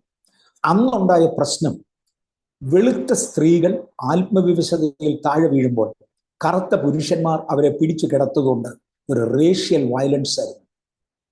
ഇതുകൊണ്ടാണ് ചർച്ച ഒന്നായിട്ട് പോകാതെ പലതായത്. അവിടുത്തെ പ്രശ്നം ആത്മവിവശതയായിരുന്നു, അത് പരിശുദ്ധാത്മാവിന്റെ വകയാണ്. വെളുത്തവർ അധികവും മാറി അസംബ്ലീസ് ഓഫ് ഗോഡ് രൂപീകരിച്ചു, കറുത്തവർ അധികവും മാറി ചർച്ച് ഓഫ് ഗോഡ് രൂപീകരിച്ചു. ഇത് രണ്ടും കൂടെ ഒരുമിക്കുന്ന ഒരു ഗ്രൂപ്പിനെ കാൽവറി പെന്തക്കോസ്റ്റൽ ചർച്ച് വിളിച്ചു. ഇങ്ങനെയാണ് ഇതിന്റെ ഇനീഷ്യൽ ഡിവിഷൻ നടക്കുന്നത്. ചരിത്രം ഇങ്ങോട്ട് എടുത്ത് തരികയാണ് അവര്. അതുകൊണ്ട് ഇത് ദൈവവചന പ്രകാരം ഉള്ളതും സഭയുടെ ആദ്യം മുതലുള്ളതുമാണ്. ഇനി ബാംഗ്ലൂരിൽ ഞങ്ങൾ ഇത് സ്റ്റാർട്ട് ചെയ്തു. ഏറ്റവും കുറഞ്ഞത് 1000 പുതിയ അംഗങ്ങളാണ് ചർച്ചിനകത്ത് വന്നത്. 1000 പുതിയ അംഗങ്ങളാണ് ചർച്ചിനകത്ത് വന്നത്. ഇതുകൊണ്ട് സംഭവിച്ച വ്യത്യാസങ്ങൾ, എന്നും വഴക്കുണ്ടാക്കുന്ന പിള്ളേർ ഒരു 10 പ്രാവശ്യം ആത്മവിശ്വാസത്തിൽ വീണതോടെ വഴക്ക് നിർത്തി. ആളുകളുടെ സ്വഭാവം മാറുന്നത് ഞാൻ കണ്ടു. അതുകൊണ്ട് ആത്മവിശ്വാസത്തിൽ വീണ എല്ലാവരുടെയും സ്വഭാവം മാറിയെന്നില്ല. ചുമ്മാ പൊളുക്കോ ഒന്ന് വീഴുന്നവനും കണ്ടെന്ന് വരും, അതില്ലെന്നല്ല ഞാൻ പറഞ്ഞു. അന്യഭാഷ പറയുന്ന എല്ലാവരും എന്നെ പരിശുദ്ധാത്മാവിലാണ്, ഒന്നുമല്ല. ചുമ്മാ അനുകരിക്കുന്നവരും കുറച്ച് കണ്ടെന്ന് വരും, പക്ഷെ ആത്മാർത്ഥമായി ചെയ്യുന്നവർ. ഞാനിത് കണ്ടപ്പോൾ എൻ്റെതായ ഒരു തീരുമാനമെടുത്തു. മനുഷ്യനെ പ്രസാദിപ്പിക്കുന്നതിനേക്കാൾ ദൈവത്തെ പ്രസാദിപ്പിക്കുന്ന നല്ലത്. എനിക്ക് ദൈവം ഈ ട്രെയിനിങ് തന്നത്, എന്നെ ടൊറന്റോയിൽ കൊണ്ടുപോയത്, എന്നെ കൊറിയയിൽ കൊണ്ടുപോയത്, എന്നെ അമേരിക്കയിൽ കൊണ്ടുപോയത് ഇത് കാണിച്ചു തരാൻ വേണ്ടിയാണ്. ഒടുവിൽ ബാംഗ്ലൂരിൽ ഇത് സംഭവിക്കുന്നത് ഞാൻ കണ്ടു. രോഗികൾ കൂട്ടമായി സൗഖ്യമാകുന്നത് കണ്ടു. സഭാ വളർച്ച ഞാൻ പ്രായോഗികമായി കണ്ടു. എവിടെയെങ്കിലും ആത്മവിശ്വാസം, ഞാൻ പോകുന്ന പലയിടങ്ങളിലും നടക്കാറുണ്ട്. ഈ ഒരു വശത്ത് ഒരുപാട് പേര് ഇതിനെക്കുറിച്ച് നോ എന്ന് പറയുന്നെങ്കിലും നമ്മുടെ ഇടയിലൊക്കെ ആത്മീയരുണ്ട്. അങ്ങനെ ആത്മീയര് ഞാൻ ചെല്ലുന്നിടത്തെല്ലാം ഒന്നിച്ചു കൂടിയ ചോദ്യം, പാസ്റ്റർ ഈ ഒരു അനുഭവം ഞങ്ങൾക്ക് കിട്ടണമെന്നുണ്ട്, താല്പര്യമുണ്ട്. ഞാൻ പറഞ്ഞത് എൻ്റെ അല്ലിത്, ഇത് ദൈവം അത് തീരുമാനിക്കുന്നു. അങ്ങനെ പലയിടത്തും നടന്നിട്ടുണ്ട്. അങ്ങനെ വന്ന പലരുടെയും ചർച്ചസ് വളരുന്നത് ഞാൻ കണ്ടിട്ടുണ്ട്. അതുകൊണ്ട് ഒന്ന് പ്രായോഗിക ഫലങ്ങളുണ്ട്. ഒറ്റയാളും അവിശ്വാസിയായി പോകുന്നത് ഞാൻ കണ്ടിട്ടില്ല. മുമ്പേ പറഞ്ഞാൽ ഒരു ബന്ധക്കോസുകാരൻ ആത്മവിശ്വാസത്തിൽ വീണച്ചു പോയി കള്ളു കുടിച്ച് ഞാൻ കണ്ടിട്ടില്ല. നോ, ഞാൻ പോസിറ്റീവ് റിസൾട്ട് കണ്ടിട്ടുള്ളൂ, നെഗറ്റീവ് റിസൾട്ട് കണ്ടിട്ടില്ല. കുറച്ചു പേർക്ക് മനസ്സിലായില്ല, അങ്ങനെ എത്രയോ പേർക്ക് മനസ്സിലാകാതെ എന്തെല്ലാം ഉണ്ട്. അതിനിപ്പോൾ ഞാൻ എന്ത് ചെയ്യാനൊക്കെ, നമ്മളെ കൊണ്ടൊന്നും ചെയ്യാനൊക്കത്തില്ല. ആത്മവിശ്വാസം പ്രായോഗികമാണ് എന്ന് ഞാൻ കണ്ടു. ഒരു പ്രത്യേക സാഹചര്യത്തിൽ ഞാൻ ആത്മവിശ്വാസത്തിൽ വീണിരുന്നില്ല. എനിക്ക് വേണ്ടി പല ആത്മീയര് പ്രാർത്ഥിച്ചെങ്കിലും ഞാൻ വീണിരുന്നില്ല. പക്ഷെ എൻ്റെ കൈവെക്കുന്ന ചിലർ വീഴുന്നത് ഞാൻ കണ്ടു. എൻ്റെ ചർച്ചിലെ ചെറുപ്പക്കാരായ കുഞ്ഞുങ്ങളുടെ കൈവെക്കുന്ന ഒത്തിരി പേര് വീഴുന്നത് കണ്ടു. അന്ന് ഞാൻ എന്നോട് തന്നെ ഒരു ചോദ്യം ചോദിച്ചു, ഞാൻ ഇത് അനുഭവിച്ചിട്ടില്ല, എൻ്റെ ജീവിതത്തിൽ ഇത് ഉണ്ടായിട്ടില്ല. ആ സാഹചര്യത്തിൽ ഞാനിതിനെ പ്രൊമോട്ട് ചെയ്യണോ? മറുവശം എനിക്കറിയാം, ബാംഗ്ലൂരിൽ ദൈവം എന്നെ ആക്കിയത് ഒരു ഉത്തരവാദിത്വത്തോടുകൂടെ. ഞാനിതിനെ ബാൻ ചെയ്താൽ, എൻ്റെ ചർച്ചിൽ ഇത് ബാൻ ചെയ്താൽ അടുത്ത ചർച്ചിൽ ബാൻ ചെയ്യും. അടുത്ത ചർച്ചിൽ ഇല്ല. പോളത്തിങ്കയുടെ ചർച്ചിലുണ്ട്, അന്നുമുണ്ട് ഇന്നുമുണ്ട്. ഞാൻ ബാൻ ചെയ്ത അദ്ദേഹം ബാൻ ചെയ്യത്തില്ല. He has got his own independent decision like mine. അതുകൊണ്ട് അദ്ദേഹം ആ ഒരു ചർച്ച ഒഴിച്ചാൽ വേറെ ഒന്നുമില്ല. എങ്കിലും ഇവിടെ ബാൻ ചെയ്തെന്ന് കാണുമ്പോൾ കുറഞ്ഞ പക്ഷം അവിടുത്തെ മലയാളികളെങ്കിലും ഒന്നുകൂടെ ഡിസ്കറേജ്ഡ് ആവും. ഞാനിതിനെ ബാൻ ചെയ്താലോ എന്നിങ്ങനെ ഓർത്തു. അന്ന് എൻ്റെ ഇളയ മോൻ എന്നോട് ഒരു ചോദ്യം ചോദിച്ചു, ഡാഡി എന്തെങ്കിലും ക്യാൻസർ രോഗം സഫർ ചെയ്തിട്ടുണ്ടോ? അന്ന് ഇല്ലായിരുന്നു. ഞാൻ പറഞ്ഞില്ല. ഡാഡി ക്യാൻസർ രോഗികൾക്ക് വേണ്ടി പ്രാർത്ഥിക്കാറുണ്ടോ? ഉണ്ട്. അപ്പൊ ക്യാൻസർ ഹീലിംഗ് എക്സ്പീരിയൻസ് ചെയ്യാതെ ക്യാൻസർ രോഗിക്ക് വേണ്ടി പ്രാർത്ഥിക്കാവോ? ഞാൻ പറഞ്ഞു പ്രാർത്ഥിക്കാം. അങ്ങനെയാണെങ്കിൽ ആത്മവിശ്വാസം പ്രാക്ടീസ് ചെയ്യാതെ എക്സ്പീരിയൻസ് ചെയ്യാതെ എന്തുകൊണ്ട് പ്രാർത്ഥിച്ചുകൂടാ? അതുകൊണ്ടൊരു വിടുതൽ ഉണ്ടാകുന്നെങ്കിൽ ഉണ്ടാകട്ടെ. കറക്റ്റ് ആണെന്ന് ഞാനും കരുതി. ഒരാൾ പോലും വീഴാൻ ഞാൻ പ്രാർത്ഥിച്ചിട്ടില്ല. അത് ദൈവത്തിന്റെ മാത്രം കാര്യമാണ്. പലരും ആത്മവിശ്വാസം വീഴുന്നത് ഞാൻ കണ്ടു. എൻ്റെ പ്രായോഗിക ജീവിതത്തിൽ അത് നല്ലതെന്ന് കണ്ടു. ഞാൻ ഒരു പ്രാവശ്യം കൂടെ ആവർത്തിക്കുക, എല്ലാവരും ആത്മീയരല്ല, ചുമ്മാ അനാവശ്യം പറയുന്നതുണ്ട്. ഇനി ഇതിനെതിരെ സംസാരിക്കുന്നവർ, വളരാത്ത സഭകളിലെ പാസ്റ്റർ, വളരാത്ത സഭയിലെ മെമ്പർ, മുരടിച്ച വിശ്വാസികൾ, ഇവരൊക്കെയാണ് ഇതിനെ എതിർക്കുന്നത്. അല്ലാതെ ആരും എതിർത്തിട്ടില്ല. 1000 അക്രൈസ്തവരെ സ്നാനപ്പെടുത്തിയ ഒരു മനുഷ്യൻ ഇതിനെതിരെ സംസാരിക്കാൻ കണ്ടിട്ടില്ല. First I want to repeat, 1000 അക്രൈസ്തവരെ സ്നാനപ്പെടുത്തിയ ഒറ്റ ദൈവ പൈതൽ ഇതിന് വിരോധമായി സംസാരിക്കാൻ കണ്ടില്ല. ഇനി ഞാൻ അടുത്ത പടിയിലോട്ട് ഇറങ്ങുക. ഇന്ത്യ പെന്തക്കോസ്ത് ദൈവസഭയില് ന്യൂഡൽഹിയിൽ ഞാനൊരു മെമ്പറായിരുന്നു. അന്ന് എൻ്റെ ചർച്ചിൽ ഇരുന്ന ഒരു പാസ്റ്ററാണ് പാസ്റ്റർ KY ഗീവർഗീസ്. ഈ തലമുറയിൽ ഒരുപാട് ന്യായമായി ദൈവിക ഉപദേശങ്ങളെ കുറിച്ച് ഒത്തിരി പുസ്തകങ്ങൾ എഴുതിയ മനുഷ്യനാണ് KY ഗീവർഗീസ്. അദ്ദേഹത്തോട് ഞാൻ ആഴ്ചകൾ ഇതിനെക്കുറിച്ച് സംസാരിച്ചിട്ടുണ്ട്. അദ്ദേഹം എൻ്റെ വീട്ടിൽ വന്ന് താമസിച്ച് ഞങ്ങൾ ഇതിനെക്കുറിച്ച് ഡിസ്കസ് ചെയ്തിട്ടുണ്ട്.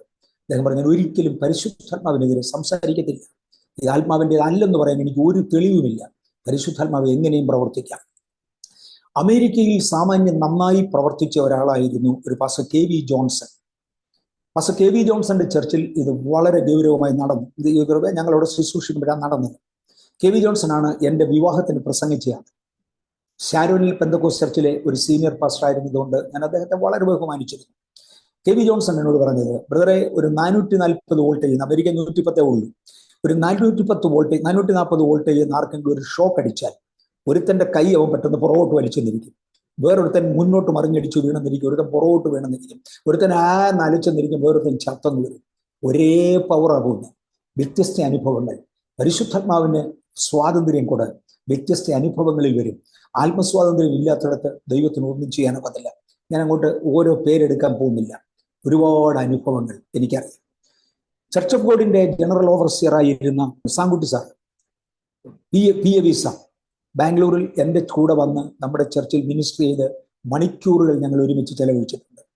അഡ്മിനിസ്ട്രേറ്റീവായ ഒരുപാട് കാര്യങ്ങളും ആത്മീയമായ ഒരുപാട് കാര്യങ്ങളും ഞാൻ അദ്ദേഹത്തിൽ നിന്ന് പഠിച്ചിട്ടുണ്ട്. IPC സഭയിൽ ഉണ്ടായിരുന്ന പാസ്റ്റർ KE എബ്രഹാം എൻ്റെ ചെറിയ പ്രായത്തിൽ കണ്ടിട്ടുണ്ട്. അപ്പച്ചൻ്റെ മുമ്പിൽ ഞാൻ പോയിരുന്നുകൊണ്ട് ചമ്രം പടഞ്ഞിരുന്ന് പ്രസംഗം ആദ്യം മുതൽ അവസാനം വരെ കേട്ടിട്ടുണ്ട്. ഒറ്റ ചോദ്യം എനിക്ക് അദ്ദേഹത്തോട് ചോദിക്കാൻ വിട്ടിട്ടില്ല, പക്ഷെ എൻ്റെ ഹൃദയത്തിലുള്ള ഒരുപാട് സംശയം തീർന്നു. പാസ്റ്റർ PM ഫിലിപ്പ്, IPCയിലെ പാസ്റ്റർ PM ഫിലിപ്പാണ് എന്നെ സ്നാനപ്പെടുത്തുന്നത്. 11 വയസ്സ് കഴിഞ്ഞു 12ാം വയസ്സിലെ സ്നാനപ്പെടുന്ന കാരണത്താൽ അദ്ദേഹം എന്നോട് 3 മണിക്കൂർ ക്രോസ് ക്വസ്റ്റ്യൻ ചെയ്ത് ബൈബിൾ ചെയ്തു. അദ്ദേഹം എന്നോട് പറഞ്ഞു, ഇത്രയും പിള്ളേരെ ഞാൻ സ്നാനപ്പെടുത്തിയിട്ടില്ല. എന്നോട് ആദ്യം പറഞ്ഞ വാചകമാണ്. ഞാൻ അദ്ദേഹത്തോട് ചോദിച്ചു, സാറേ, എല്ലാവരും അദ്ദേഹത്തെ സാറെന്നാണ് വിളിച്ചാൽ ഞാനും അങ്ങനെ വിളിച്ചു. ഞാൻ പറഞ്ഞു, സാറേ, ഇതിന് പ്രായമല്ലല്ലോ, ബൈബിളിൽ വിശ്വാസമല്ല വിഷയം, കുഞ്ഞിന് ബൈബിൾ അറിയാമെന്ന് ചോദിച്ചാൽ പറഞ്ഞു, എനിക്ക് തോന്നി അറിയാം. 3 മണിക്കൂറാണ് അദ്ദേഹം എന്നോട് സംസാരിക്കുന്നത്, cross question from the Bible. എന്നിട്ട് ജോണിക്കുട്ടിയാണ് അന്ന് ഞങ്ങളുടെ സ്ഥലത്തെ പാസ്റ്റർ, ആദ്യത്തെ പരസ്യയോഗത്തിന് പ്രസംഗിച്ചയാള്. ജോണിക്കുട്ടിയോട് പറഞ്ഞു, ജോണിക്കുട്ടി, ഇത്രയും ബൈബിൾ നോളജ് ഉള്ള ഒരാളിനെ സ്നാനപ്പെടുത്താതെ വെള്ളം വിലക്കാൻ എനിക്ക് ഒക്കത്തില്ല. എൻ്റെ ബൈബിൾ സ്കൂളിൽ 3 വർഷം പഠിച്ച ഒരു വിദ്യാർത്ഥി പറയാത്തതല്ലേ ഇവൻ പറയുന്നുണ്ട്. അത്രയും വേദപുസ്തകത്തിനകത്തുനിന്ന് ആ കാലം മുതൽ ദൈവത്തിന്റെ കരുണയാൽ പഠിക്കാൻ സാധിച്ചു. TG ഉമ്മച്ചൻ പാസ്റ്ററുടെ വീട്ടിൽ പോയി അദ്ദേഹത്തിന്റെ കൂടെ സമയം ചെലവഴിക്കാൻ സാധിച്ചിട്ടുണ്ട്. ഉപദേശത്തിന്റെ ആഴം.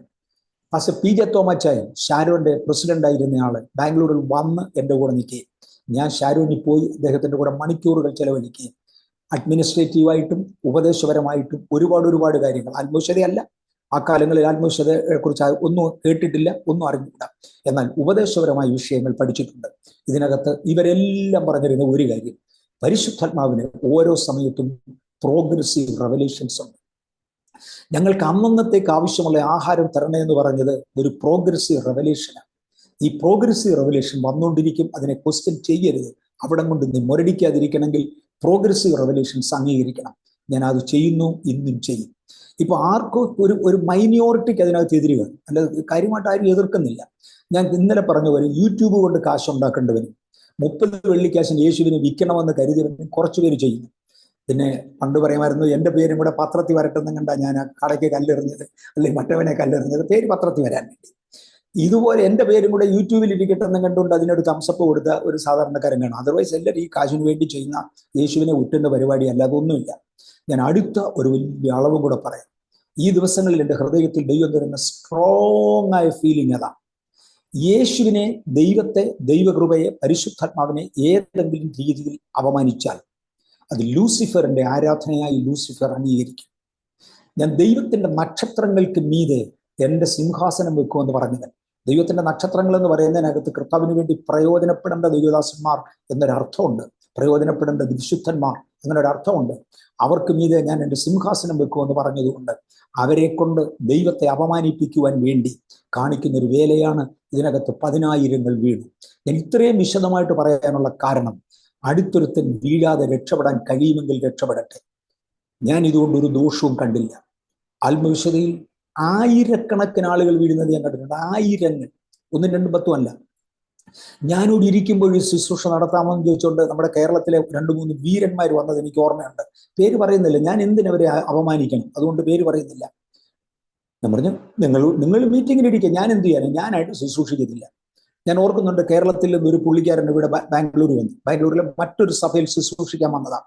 കൂട്ടത്തിൽ എന്നെ വിളിച്ചെന്ന് പറഞ്ഞു, സാറേ ഭയങ്കര ഡിസിപ്ഷൻ ആണിത്, ആത്മവിശ്വാസം എന്ന് പറയുന്നത്, ഊതി വീഴ്ച എന്ന് പറയുന്നത് അംഗീകരിക്കരുത്. ഞാൻ പറഞ്ഞു, സാറേ ഇവിടെ ആരും ഊതി വീഴ്ത്തുന്നില്ല. It is different. Don't play fool yourself. ഊതിയാലൊന്നും ആരും വീഴത്തില്ല. അതുകൊണ്ട് ഈ ഫൂൾ ആകരുത്. സാറ് കുറച്ചൊക്കെ വിദ്യാഭ്യാസമുള്ള ആളല്ലേ, എന്നേക്കാൾ വിദ്യാഭ്യാസമുള്ള ആളാണ് അദ്ദേഹം ഒരു കണക്കിൽ, തിയോളജി അല്ല ഒന്നുമല്ല.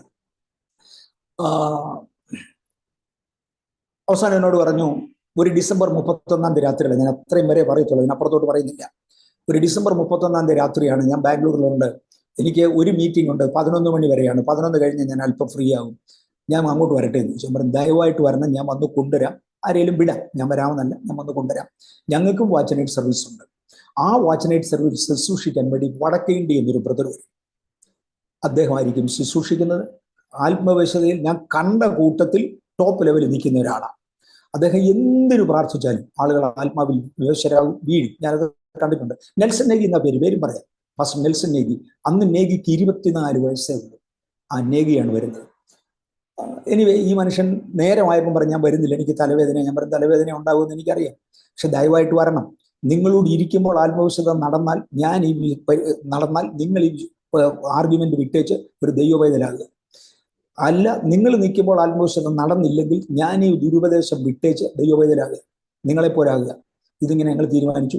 ഒടുവിൽ വണ്ടിയിൽ പോയി അദ്ദേഹത്തെ കൊണ്ടുവന്നു. ഇവിടെ വന്നു വെച്ച് പറഞ്ഞു, ഞാൻ ഇതിനെ പരസ്യമായി ശാസിക്കും. ഞാൻ പറഞ്ഞൊരു മൈക്കൂടെ തരാം, ശാസിക്കണം. അത് നടന്ന ചരിത്രമാണ്.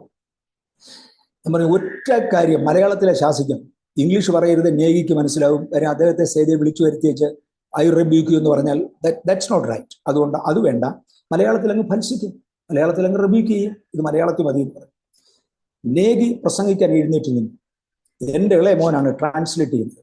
നേഗിയുടെ ഒരു പ്രത്യേക സ്വഭാവം അതായിരുന്നു. അദ്ദേഹം ചോദിച്ചു, ഇന്ന് രാത്രിയിൽ പരിശുദ്ധാത്മാഭിഷേകം പ്രാപിക്കാത്തവരായിട്ട് ആരെങ്കിലും ഇവിടെ ഉണ്ടെങ്കിൽ എനിക്ക് അവരെ കാണണം. എംഎവറീസിന്റെ ചർച്ചിൽ പരിശുദ്ധാത്മാഭിഷേകം അന്യഭാഷ അടയാളത്തോടെ പ്രാപിക്കാത്തവർ നാണക്കേടാണ്. അതുകൊണ്ട് അങ്ങനെയുള്ള ഒരു എഴുന്നേക്കാൻ പറഞ്ഞു. എനിക്കൊന്നൊരു 50ഓളം പേര് എഴുന്നേറ്റു. ആ 50ഓളം പേരോട് അദ്ദേഹം നേഗി പറഞ്ഞ് മുന്നോട്ട് വരാൻ പറഞ്ഞു. ഞാൻ ഉടനെ ഈ എൻ്റെ കൂടെ വന്ന നമ്മുടെ മലയാളി വലിയ സാറിനോട് ഞാൻ പറഞ്ഞു, സാറേ അദ്ദേഹം പ്രാർത്ഥിക്കാൻ പോവാം. നൗ നൗ നൗ എന്ന് 3 പ്രാവശ്യം പറയും, കൈ ഒരൊറ്റ വീശു. അതാണ് ഈ നേഗിയുടെ പാറ്റേൺ. ആളുകൾ വീഴും. സാർ കണ്ണു തുറന്നിരുന്ന് ശാസിച്ചാട്ടം. പുള്ളി മൈക്ക് കയ്യിലോട്ട് എടുത്തു. യേശുവിന്റെ നാമത്തിൽ ഞാൻ ദുരാത്മാക്കളെ ശാസിക്കുന്നു. ഇദ്ദേഹം പറഞ്ഞു തുടങ്ങുക, ഞാൻ യേശുവിന്റെ നാമമല്ല, യേശു ക്രിസ്തുവിന്റെ നാമത്തിൽ അന്യശക്തികളെ ശാസിക്കുന്നു, സഭയെ വഷളാക്കുന്ന ശക്തികളെ ശാസിക്കുന്നു എന്നൊക്കെ പറഞ്ഞുകൊണ്ട് ഈ പുള്ളി പറഞ്ഞുകൊണ്ടിരിക്കുക. അപ്പൊ എൻ്റെ മോന് ഇത് കേട്ട് ചിരിക്കുന്നുണ്ട്, സഭ മൊത്തം ചിരിക്കുന്നുണ്ട്. ഈ 50ഓളം പേര് എഴുന്നേറ്റ് നിന്ന് കഴിഞ്ഞപ്പോൾ നേഗി പറഞ്ഞു, കം ഫോർവേഡ് എന്ന് പറഞ്ഞു അവരെ മുന്നോട്ട് വിളിച്ചു. ഇവർ വന്ന് മുന്നോട്ട് വന്ന് പറഞ്ഞു, you can receive now and now. ഒരൊറ്റ വീശാണ്. ആ 50 പേരിൽ ഒരു 30 എണ്ണം താഴെ.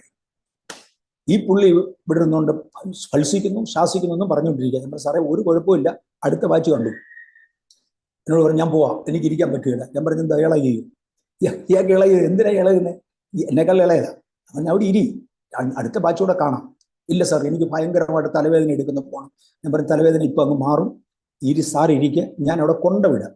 ഒരു ചായയൊക്കെ കുടിച്ച ശേഷം ഞാൻ രാത്രിയിൽ അവിടെ കൊണ്ടുവിടാം, സാറിനെ പിക്ക് ചെയ്യുന്നിടത്ത്. അതുകൊണ്ട് അങ്ങനെ അങ്ങ് പോവുകയൊന്നും വേണ്ട എന്ന് പറഞ്ഞു. രണ്ടാമത്തെ ബാച്ചിനെ അദ്ദേഹം വിളിച്ചു.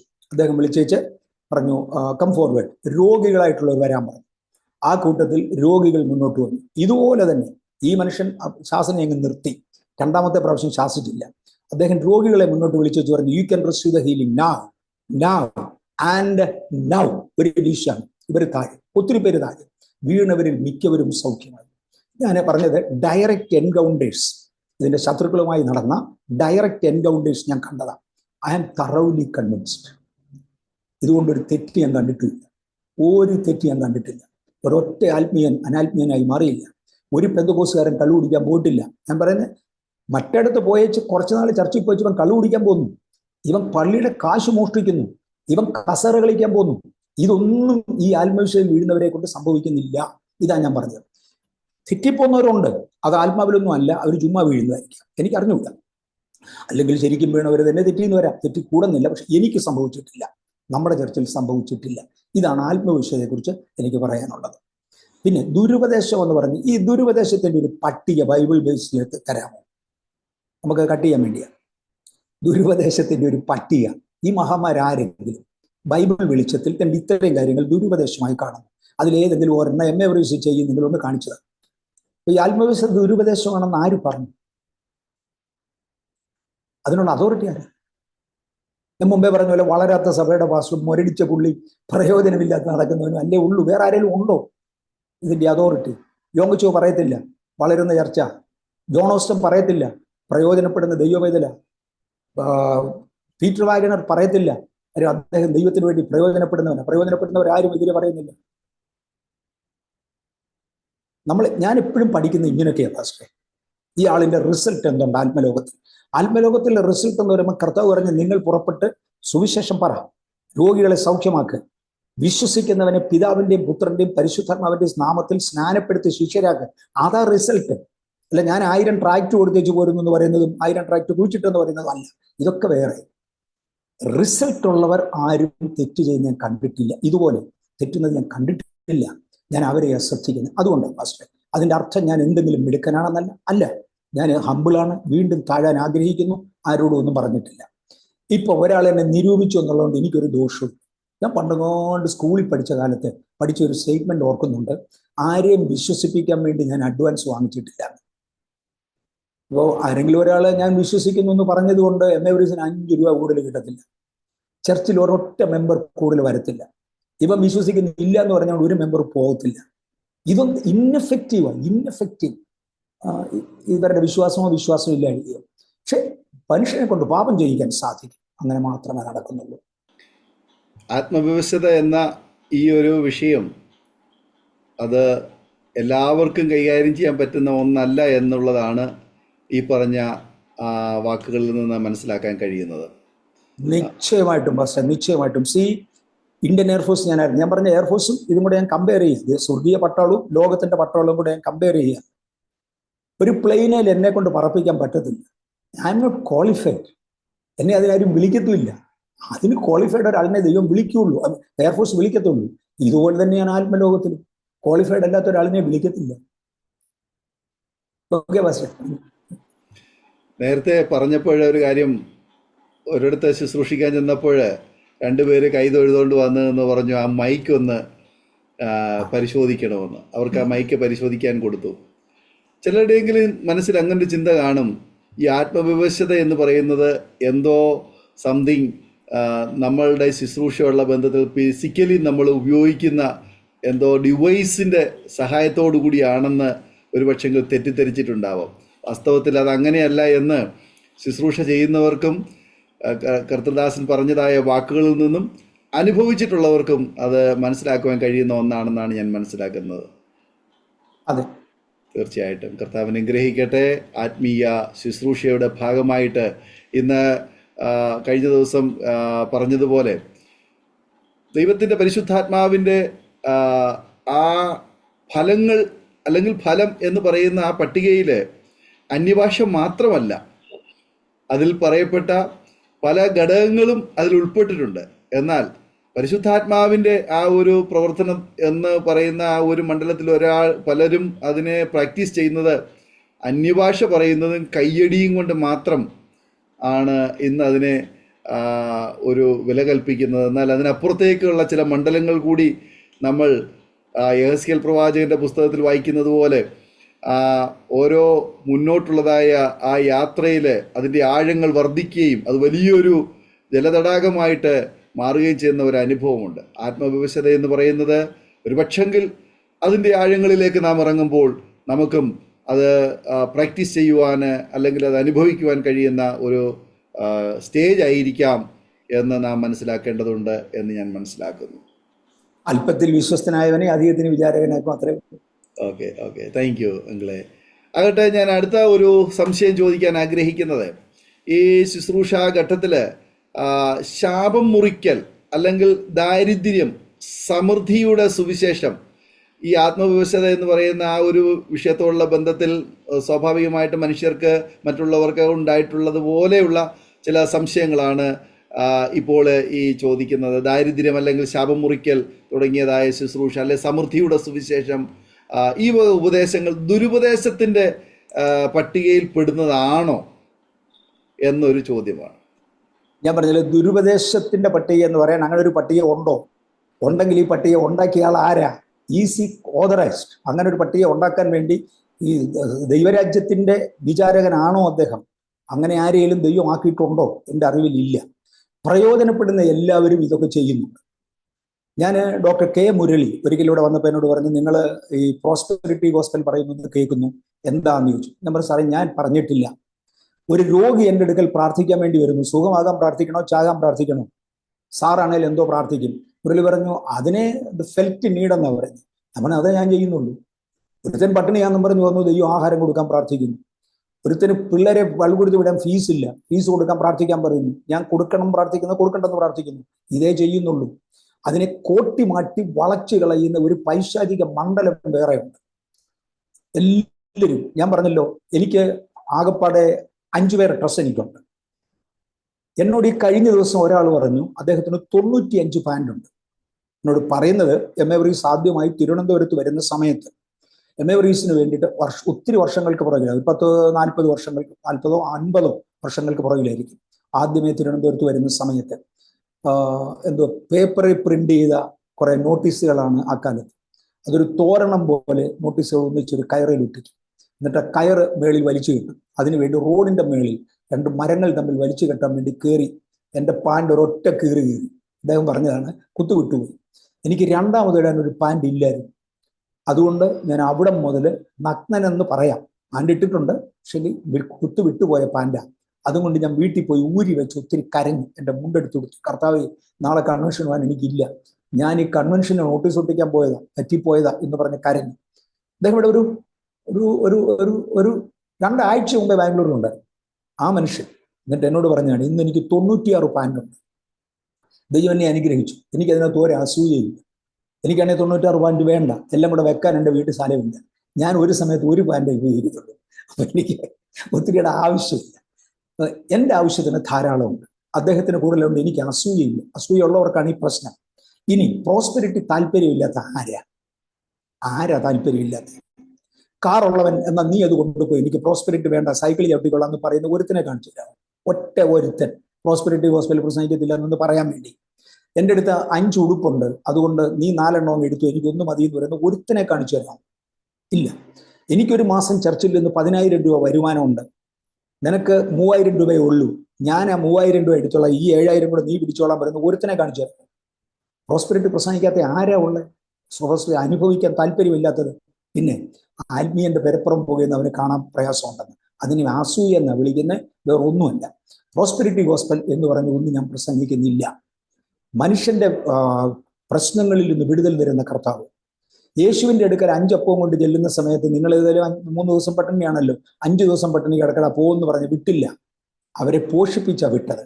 അത് മാത്രമേ ഞാൻ ചെയ്യുന്നുള്ളൂ, ഇതിനപ്പുറത്തൊന്നിനും പോകുന്നില്ല.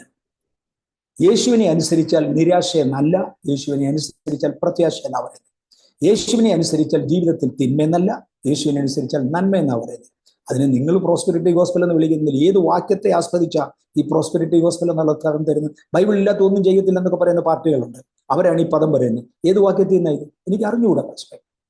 ഞാൻ എൻ്റെ കാര്യം പറഞ്ഞത്. എന്നെക്കുറിച്ച് ഒരുപാട് പറയുന്നതാണ് ഞാൻ സ്വതരാഴ്ച പിരിക്കുന്നത്. ഞാൻ സ്വതരാഴ്ച പിരിക്കുന്നുണ്ട്. സ്വതരാഴ്ച പിരിക്കാത്ത ചർച്ച ഏതാന്ന് പറ. സ്വതരാഴ്ച പിരിക്കാത്ത ഒറ്റ ചർച്ച പറ. പിന്നെ കീറിയതും പറഞ്ഞതും കൊണ്ടിടുന്നത് പിച്ചക്കാശ എന്ന് പറയുന്നത്. പക്ഷെ ഞാൻ ഇന്നും ആശയക്കാരനാണ്. ദൈവത്തിന് കൊടുക്കണം. ഇതിന്റെ ദ ഹോൾ തിങ് മുമ്പേ പറഞ്ഞ പോലെ ഒന്ന് വിശദീകരിക്കാം. ദൈവത്തിന് നമ്മൾ കൊടുക്കണം. കൊടുക്കുന്നത് നല്ലതേ കൊടുക്കാവൂ. ദശാംശം കൊടുക്കരുതെന്ന് പറഞ്ഞ് പഠിപ്പിക്കുന്നവരുണ്ട്. അവൻ ദശാംശം വാങ്ങിക്കും. അവന് സഭയിൽ വലിയ വിശ്വാസമില്ല. അത് കാരണം മറ്റ് കിട്ടുന്നിടത്തുനിന്നൊക്കെ കയറി വാങ്ങിക്കും. അപ്പൊ അവന് കൂടുതൽ കിട്ടാൻ വേണ്ടിയാണ് പറയുന്നത് നിങ്ങളുടെ ചർച്ച കൊടുക്കരുത്. ഇത്രേ ഉള്ളൂ. ഈ ബഥേലിലെ ആരോട് പറഞ്ഞാലും അർത്ഥമില്ല. ഞങ്ങൾ ആരും അതിനകത്ത് കേൾക്കാൻ പോകത്തില്ല. പക്ഷെ പൊതുവിശ്വാസികളോട് ഇങ്ങനെ പറയാറുണ്ട്, നിങ്ങൾ ദശാംശം കൊടുക്കരുത്. കഴിഞ്ഞ ദിവസം പാസ്റ്റർ ടി ജെ ശ്യാമുവിൽ അല്പം വിശദമായിട്ടൊരു ക്ലാസ് ദശാംശത്തെ കുറിച്ച് എടുത്തു. അവിടെ ഞാൻ ഇനിയിപ്പോൾ അതിനെക്കുറിച്ച് വിശദീകരിക്കുന്നില്ല. ഇത് വേദപുസ്തകത്തിന്റെ പ്രമാണമാണ്. പഴയ നിയമത്തിന്റെ ഉപദേശമാണെന്ന് പറയുന്നുണ്ട്. അവർക്ക് ബൈബിളിനെ കുറിച്ച് ഒരു വിവരവും ഇല്ലാത്തതുകൊണ്ട്.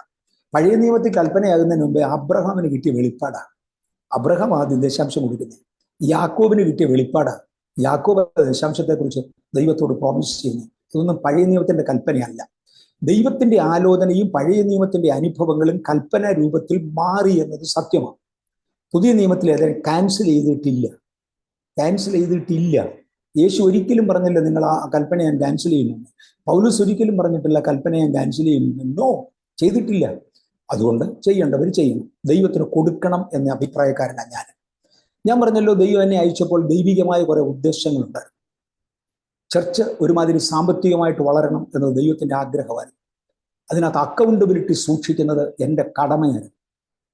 ഞാനത് സൂക്ഷിച്ചിട്ടുണ്ട്. സ്റ്റാഫിന് ജോലി കൂടുതലാകുമ്പോൾ അവരുടെ സ്റ്റാഫിന്റെ ജോലി കുറയ്ക്കാൻ വേണ്ടി ക്യാഷ് കൗണ്ടിങ് മെഷീൻ വാങ്ങിച്ചു കൊടുത്തിട്ടുണ്ട്. പലത് ഇന്നും ഉണ്ട്. ഇനി ആവശ്യം വന്നേ വാങ്ങിക്കും. എൻ്റെ പാസ്റ്ററെ, ഒരു ക്യാഷ് കൗണ്ടിങ് മെഷീൻ എന്നാ വിലയുണ്ട്? 4000 രൂപ 5000 രൂപ കിട്ടും. ഒരു സൈക്കിളിന്റെ അല്ലെ 1-2 സൈക്കിളിന്റെ വിലയുണ്ട്. ഇത് വലിയ വില കൂടിയ സാധനമൊന്നും അല്ല. ഒൺലി തിങ് ദൈവസഭയ്ക്ക് ഇതുണ്ടെന്ന് കേൾക്കുമ്പോൾ ഭയങ്കര സങ്കടമാണ് ആളുകൾക്ക്. ഇവിടെ കണ്ട മാടക്കടക്കാരൻ മത്തിക്കച്ചവടക്കാരനുണ്ട്, കാണും. ചുണ്ണാമ്പ് കച്ചവടക്കാരന് കാണില്ല. ആ ലെവലിലോട്ട് നമ്മൾ താഴരുത്.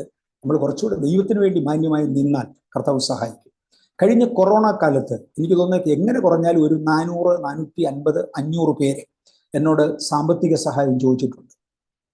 എനിക്ക് ഗൂഗിൾ പേയോ ഇങ്ങനെയുള്ളതൊന്നുമില്ല. എനിക്ക് ഒരു ചെക്ക് എഴുതി കൊടുക്കാം, അല്ലെങ്കിൽ ബാങ്കിൽ കൂടെ പണം അയക്കാൻ, അത്രയും വരെ എനിക്കറിയാം. ഇത്രയൊക്കെ ഉള്ളൂ. ഞാൻ ചെക്ക് കൊടുക്കുക സാധാരണ, ക്യാഷ് അല്ലേ ചെക്ക് കൊടുക്കുക സാധാരണ. ഇന്ന് വൈകിട്ടത്തേക്ക് എനിക്ക് ആഹാരമില്ല, അതുകൊണ്ട് തരണം എന്ന് പറഞ്ഞ് വിളിച്ചവർ നൂറുകളിൽ. ഞാൻ അവരോട് എല്ലാം ചോദിച്ചിട്ടുണ്ട്. പണ്ട് ഞാൻ സ്വതരായിട്ട് എടുത്ത സമയത്ത് നീ കുറ്റം പറഞ്ഞവനാണോ? ഞാൻ പറഞ്ഞിട്ടില്ല പാസ്റ്റർ എന്ന് പറഞ്ഞാൽ അവന് പൈസയും കൊടുത്തിട്ടില്ല. പക്ഷെ ചെയ്തു പോയി, തെറ്റിപ്പോയി, ക്ഷമിക്കണം എന്ന് പറഞ്ഞവനെല്ലാം ഞാൻ ആരെ കൊണ്ടെങ്കിലും പൈസ അയപ്പിച്ചിട്ടുണ്ട്. എനിക്ക് ഗൂഗിൾ പേ ഒന്നും ഇല്ലാത്തതുകൊണ്ട് ആരോടും പറയും, മോനെ ഒരു 500 രൂപ അയക്ക്, അല്ലെങ്കിൽ ഒരു 1000 രൂപ അയക്ക്, എനിക്ക് ഇന്നത്തേക്ക് പട്ടിണിയാണ്, ഇന്നത്തേക്ക്. അങ്ങനെ ഇവരെല്ലാം കാശിൽ വരും. മറ്റിടത്ത് പത്രത്തിൽ പേര് വരണമെന്നുള്ളത് കൊണ്ട് ഈ എതിര് പറയുന്നവർക്ക് കയ്യേക്കാൻ പോകും. എൻ്റെ വിശ്വാസം ദൈവത്തിന് കൊടുക്കുന്നത് മാന്യമായിരിക്കണം. ഞാൻ ഉപയോഗിക്കുന്ന ഒരു പദം, ദൈവത്തിന് പിച്ചക്കാശ് കൊടുക്കരുത്. 2 രൂപ ഇടുന്നത് പിച്ചക്കാശാണെന്നൊരു പദം എമേവറീസ് പറഞ്ഞിട്ടില്ല. അത് ചുമ്മാ വ്യാജന്മാർ പറഞ്ഞുണ്ടാക്കി വ്യാജം വിശ്വസിക്കുന്നവരെ പറഞ്ഞ് ധരിപ്പിക്കാൻ ശ്രമിക്കുക.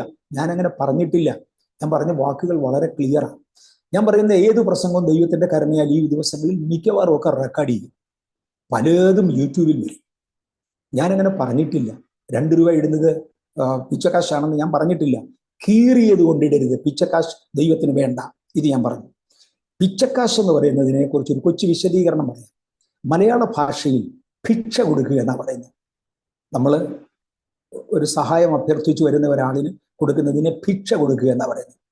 ഇതൊരു ശല്യമായി, ഇവനെ കൊണ്ട് സഹിക്കാൻ വയ്യ, കൊണ്ടുപോടാന്ന് പറഞ്ഞ് കൊടുക്കുന്ന പിച്ച, അതിനെയാണ് പിച്ച കൊടുക്കുക എന്ന് പറയുന്നത്. ദൈവത്തിന് പിച്ചക്കാശ് കൊടുക്കരുതെന്നാണ് ഞാൻ പറഞ്ഞത്. കൊടുക്കണമെന്ന് പാസ്റ്റർക്ക് അഭിപ്രായം ഉണ്ടോ? ഇല്ലെങ്കിൽ അങ്ങനെ അഭിപ്രായമുള്ള പാർട്ടികൾ ആരാ? ഞാൻ ചെയ്ത തെറ്റെന്താ? ദൈവത്തിന് നല്ലത് കൊടുക്കാൻ പഠിപ്പിച്ചു. അതുകൊണ്ട് ദൈവത്തിന്റെ കൃപയാൽ മാന്യമായ സകല സഭകളിലും ആളുകൾ മാന്യമായത് കൊടുക്കുന്നു.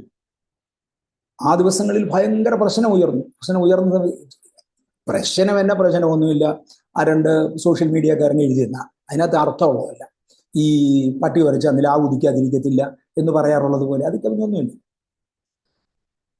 ആ ദിവസങ്ങളിൽ ഒന്നിൽ ഒരു ദൈവദാസൻ അനൗൺസ് ചെയ്തു, 1 രൂപ ഇടാൻ താല്പര്യപ്പെടുന്നവരൊക്കെ ആ എഴുത്തുകാരൻ്റെ പള്ളി കൊണ്ടിട്ടോ ഇവിടെ വേണ്ട, കീറിയ നോട്ട് ഇടുന്നവൻ ആ എഴുത്തുകാരൻ്റെ പള്ളി കൊണ്ട് കൊടുക്കും, ഇവിടെ വേണ്ട എന്ന് പറഞ്ഞ് വിട്ടിട്ടുണ്ട്. ഒരുമാതിരി മാന്യതയുള്ളവർ മാന്യമായിട്ട് അതിനെ എടുത്തു. മാന്യതയ്ക്ക് താഴെയുള്ളവർ ആ വാചകത്തെ തെറ്റായി വ്യാഖ്യാനിച്ചു. ഇതാ നടന്നത്. ഞാൻ ഇന്നും വിശ്വസിക്കുന്നു, ദൈവത്തിന് കൊടുക്കണം, നല്ലത് കൊടുക്കണം. ദൈവം മനസ്സാ നോക്കുന്നത്. ഈ 2 കാശിട്ട വിധവയെക്കുറിച്ച് യേശു തൻ്റെ അന്തിമ ദിവസങ്ങളിലും കാണിച്ചു കൊടുത്തു. യേശു മരിക്കുന്ന ആ ആഴ്ചയിലാണ് ഈ 2 കാശിട്ട വിധവയെ, മിക്കവാറും ചൊവ്വാഴ്ചയോ ബുധനാഴ്ചയോ, ഈ കഷ്ടാനുഭവ ആഴ്ചയിൽ ചൊവ്വാഴ്ചയോ ബുധനാഴ്ചയോ ആണ് ആ സ്ത്രീയെ കാണുന്നത്. ആ സ്ത്രീയെക്കുറിച്ച് യേശു പറഞ്ഞ അവൾക്കുള്ളത് സകലവും കൊടുത്തു. എമൗണ്ട് അല്ല ഇവിടെ വിഷയം, അവിടെ മനസ്സാ വിഷയം. മനസ്സ് നല്ലതാണെങ്കിൽ നന്നായി നല്ല നോട്ട് അവിടെ ഉള്ളതിലേ നല്ലത്, അവിടെ ഉള്ളതിലേ നല്ലതാണ് കൊടുത്തത്. ഇത് ഏത് ആത്മീയനും ഇതേ പറയത്തുള്ളൂ. ഉള്ളതിലെ അഴുക്ക് കൊടുക്കാൻ പറയുന്ന കുറച്ചു പേരുണ്ട്. ആ അഴുക്ക് നമുക്ക് കേൾക്കണ്ട. ഫസ്റ്റ് എനിക്ക് എൻ്റെ അഭിപ്രായം ഇതൊക്കെ. കേഴ്സ് ബ്രേക്കിംഗ് കൊണ്ട് എനിക്ക് തോന്നുന്നത് few thousands ബേഥേൽ ചർച്ച് വന്നിട്ടുണ്ട്. അതിന്റെ സങ്കടമാണ്. ഞാൻ എവിടെയൊക്കെ കേഴ്സ് ബ്രേക്ക് ചെയ്തിട്ടുണ്ട് അവിടെ എല്ലാം ചർച്ചസ് വളർന്നിട്ടുണ്ട്. എവിടെയൊക്കെ. കാര്യം കേഴ്സ് ബ്രേക്ക് എന്ന് പറഞ്ഞാൽ എന്താണെന്ന് ഇപ്പൊ ഇതൊരു ഈ ഒരു ഓപ്പൺ പ്ലാറ്റ്ഫോമിൽ വെച്ച് പറയാൻ നോക്കുന്നതല്ല. കേഴ്സ് ബ്രേക്കിംഗ് എന്ന് പറയുന്നത് സഭയുടെ വലുപ്പത്തിനും സഭയുടെ വളർച്ചയ്ക്കും വിപരീതമായി നിൽക്കുന്ന ശക്തികളെ ബ്രേക്ക് ചെയ്യുന്നതാണ്. അത് കേഴ്സ് ബ്രേക്കിംഗ്. അതിനകത്ത് വ്യക്തികളും ബെനിഫിറ്റഡാണ്. That's it. അതിനോടാണ് ഈ ശല്യം. ആ ശക്തികളാണ് ഇവന്മാരെ എല്ലാം കൂടെ പൂക്കിയെടുക്കുന്ന എന്ന് പറ എന്ന ഒരു വർത്തമാനം പറഞ്ഞു. ഞാൻ പറഞ്ഞ എൻ്റെ അഭിപ്രായം. ഇനിയും പക്ഷേ ഞാൻ ഒരു വ്യക്തിയെ അംഗീകരിക്കണമെന്നുണ്ടെങ്കിൽ റിസൾട്ട് കാണണം. റിസൾട്ട് ഇല്ലാത്ത ഒരാളെ ഞാൻ എന്നെ വെച്ച് അംഗീകരിക്കാനാണ്. ഞാൻ പറഞ്ഞല്ലോ, 1000 അക്രൈസ്തവരെ കർത്താവിലേക്ക് നയിച്ച ഒരാൾ എൻ്റെ അടുക്ക പറയാം, ഞാൻ തറയിൽ ഇരുന്ന് കേട്ടോളാം. അദ്ദേഹം പറയുന്നത് എന്തുവാണെന്ന്. 5 പേരെ നേടാൻ കഴിയാത്ത ഒരുത്തിന് എൻ്റെ അടുക്ക വന്ന് നീ തെറ്റിപ്പോയെന്ന് പറഞ്ഞാൽ, മോനെ നീ പോയി പണി നോക്ക്. 10ാം ക്ലാസ്സോ 2 എഞ്ചിനീയറിങ്ങോ പാസ്സായ എൻ്റെ അടുക്കൽ ഒരു BSc-കാരൻ വന്ന് നീ എൻ്റെ എഞ്ചിനീയറിങ് തെറ്റാന്ന് പറഞ്ഞാൽ നീ വീട്ടിൽ പറയത്തേ ഉള്ളൂ. പക്ഷേ ഒരു PhD-കാരൻ വന്ന് എന്നോട് പറയാൻ ഞാൻ ഇരുന്ന് ശ്രദ്ധിക്കും. റിസൾട്ടുള്ള ഒരുത്തം വരട്ടെ, അന്നേരത്തെ ഞാൻ ഇരുന്ന് ശ്രദ്ധിക്കും. അതുവരെ നോ. ഈ ഒരു നിരൂപണം ഒരിക്കൽ വന്നപ്പോൾ ഒരു മനുഷ്യൻ പറഞ്ഞൊരു മറുപടി ഓർമ്മയുണ്ട്. പൗലൂസ് ദുരുപദേശത്തെ ക്വസ്റ്റ്യൻ ചെയ്തു, ഗൗരവമായി ചോദ്യം ചെയ്തു. ദുരുപദേശത്തെ ചോദ്യം ചെയ്തു. തീമോത്തിയോസിനോടാണ് സംസാരിക്കുന്നത്. പക്ഷെ തീമോത്തിയോസിന്റെ പിയൂണല്ല ചോദ്യം ചെയ്യുന്നത്, അത് പൗലൂസാണ്. അത് മറക്കരുത്. ആരെങ്കിലും അതിന് പ്രാപ്തിയുള്ള ഒരാൾ ദയവായി എന്നെ കറക്റ്റ് ചെയ്യില്ല. ഇനി പാസ്റ്റർ ഇന്ന് എന്നോട് ഇത് ചോദിച്ചു, ഞാനിതിന് തുറന്ന മറുപടി പറഞ്ഞു. ഒരിക്കൽ ഒരാൾ എൻ്റെ അടുക്ക വന്ന് പറഞ്ഞ എൻ്റെ സർട്ടിഫിക്കറ്റ് അല്ലേ വന്ന് കാണാൻ, അദ്ദേഹത്തിന് ഒരു പിക്ചർ എടുക്കാനാന്ന് പറഞ്ഞാൽ ഞാൻ പിക്ചർ കൊടുത്തു. അദ്ദേഹം ഫോട്ടോ എടുത്ത് പിക്ചർ കൊടുത്തു. അത് അദ്ദേഹം പബ്ലിഷ് ചെയ്തു. പക്ഷെ എൻ്റെ അടുത്ത് സാധാരണ ഇപ്പോൾ ഒരാൾ വന്നാൽ MA വിദ്യാഭ്യാസം ഉണ്ടെന്ന് അവരെന്ന് ഞാൻ സർട്ടിഫിക്കറ്റ് കണ്ടെന്ന് പറഞ്ഞാൽ നീ പോയി പണി നോക്കടെ വരും. കാര്യം നിന്നെ സർട്ടിഫിക്കറ്റ് കാണിച്ചിട്ട് എനിക്കൊരു ജോലി വേണ്ട. നിന്നെ കൊണ്ട് എൻ്റെ ജോലി കളയാനും പറ്റത്തില്ല, തരാനും പറ്റത്തില്ല, നത്തിങ്, ഒന്നിനും പറ്റത്തില്ല. പിന്നെ എന്തിനെൻ്റെ ടൈം കൊല്ലുന്നു? നീ നിന്റെ പണി നോക്ക്, ഞാൻ എൻ്റെ പണി നോക്കട്ടെ. ഇങ്ങനെ പോവുകയുള്ളൂ. നമ്മളിപ്പോൾ ഈ പറഞ്ഞ കാര്യം കൊണ്ടും ഒത്തിരി നിരൂപകന്മാർ യൂട്യൂബിൽ കാശുണ്ടാക്കും. അവരും ഉണ്ടാക്കട്ടെ, പക്ഷേ അവരും ഉണ്ടാക്കട്ടെ, നത്തിങ് എൽസ്. യൂട്യൂബിൽ അവർ കാശുണ്ടാക്കും. ഇതിനെക്കുറിച്ചൊക്കെ എഴുതിക്കൊണ്ട് യൂട്യൂബിൽ കാശ് ഉണ്ടാക്കട്ടെ. എല്ലാം നമ്മളിപ്പോൾ എന്ത് ചെയ്യാം? ഇതൊക്കെ ഉള്ളം തോന്നും.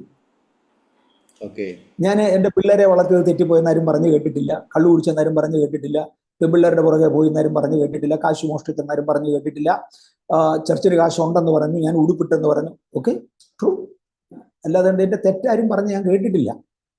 ഉണ്ടെങ്കിൽ പറഞ്ഞാൽ കൊള്ളാം. ഒരു മനുഷ്യൻ എന്നെ വിളിച്ചു ചോദിച്ചിട്ടില്ല, വാട്ട് ഈസ് ദിസ്, എന്നെ വിളിച്ചു ചോദിച്ചിട്ടില്ല.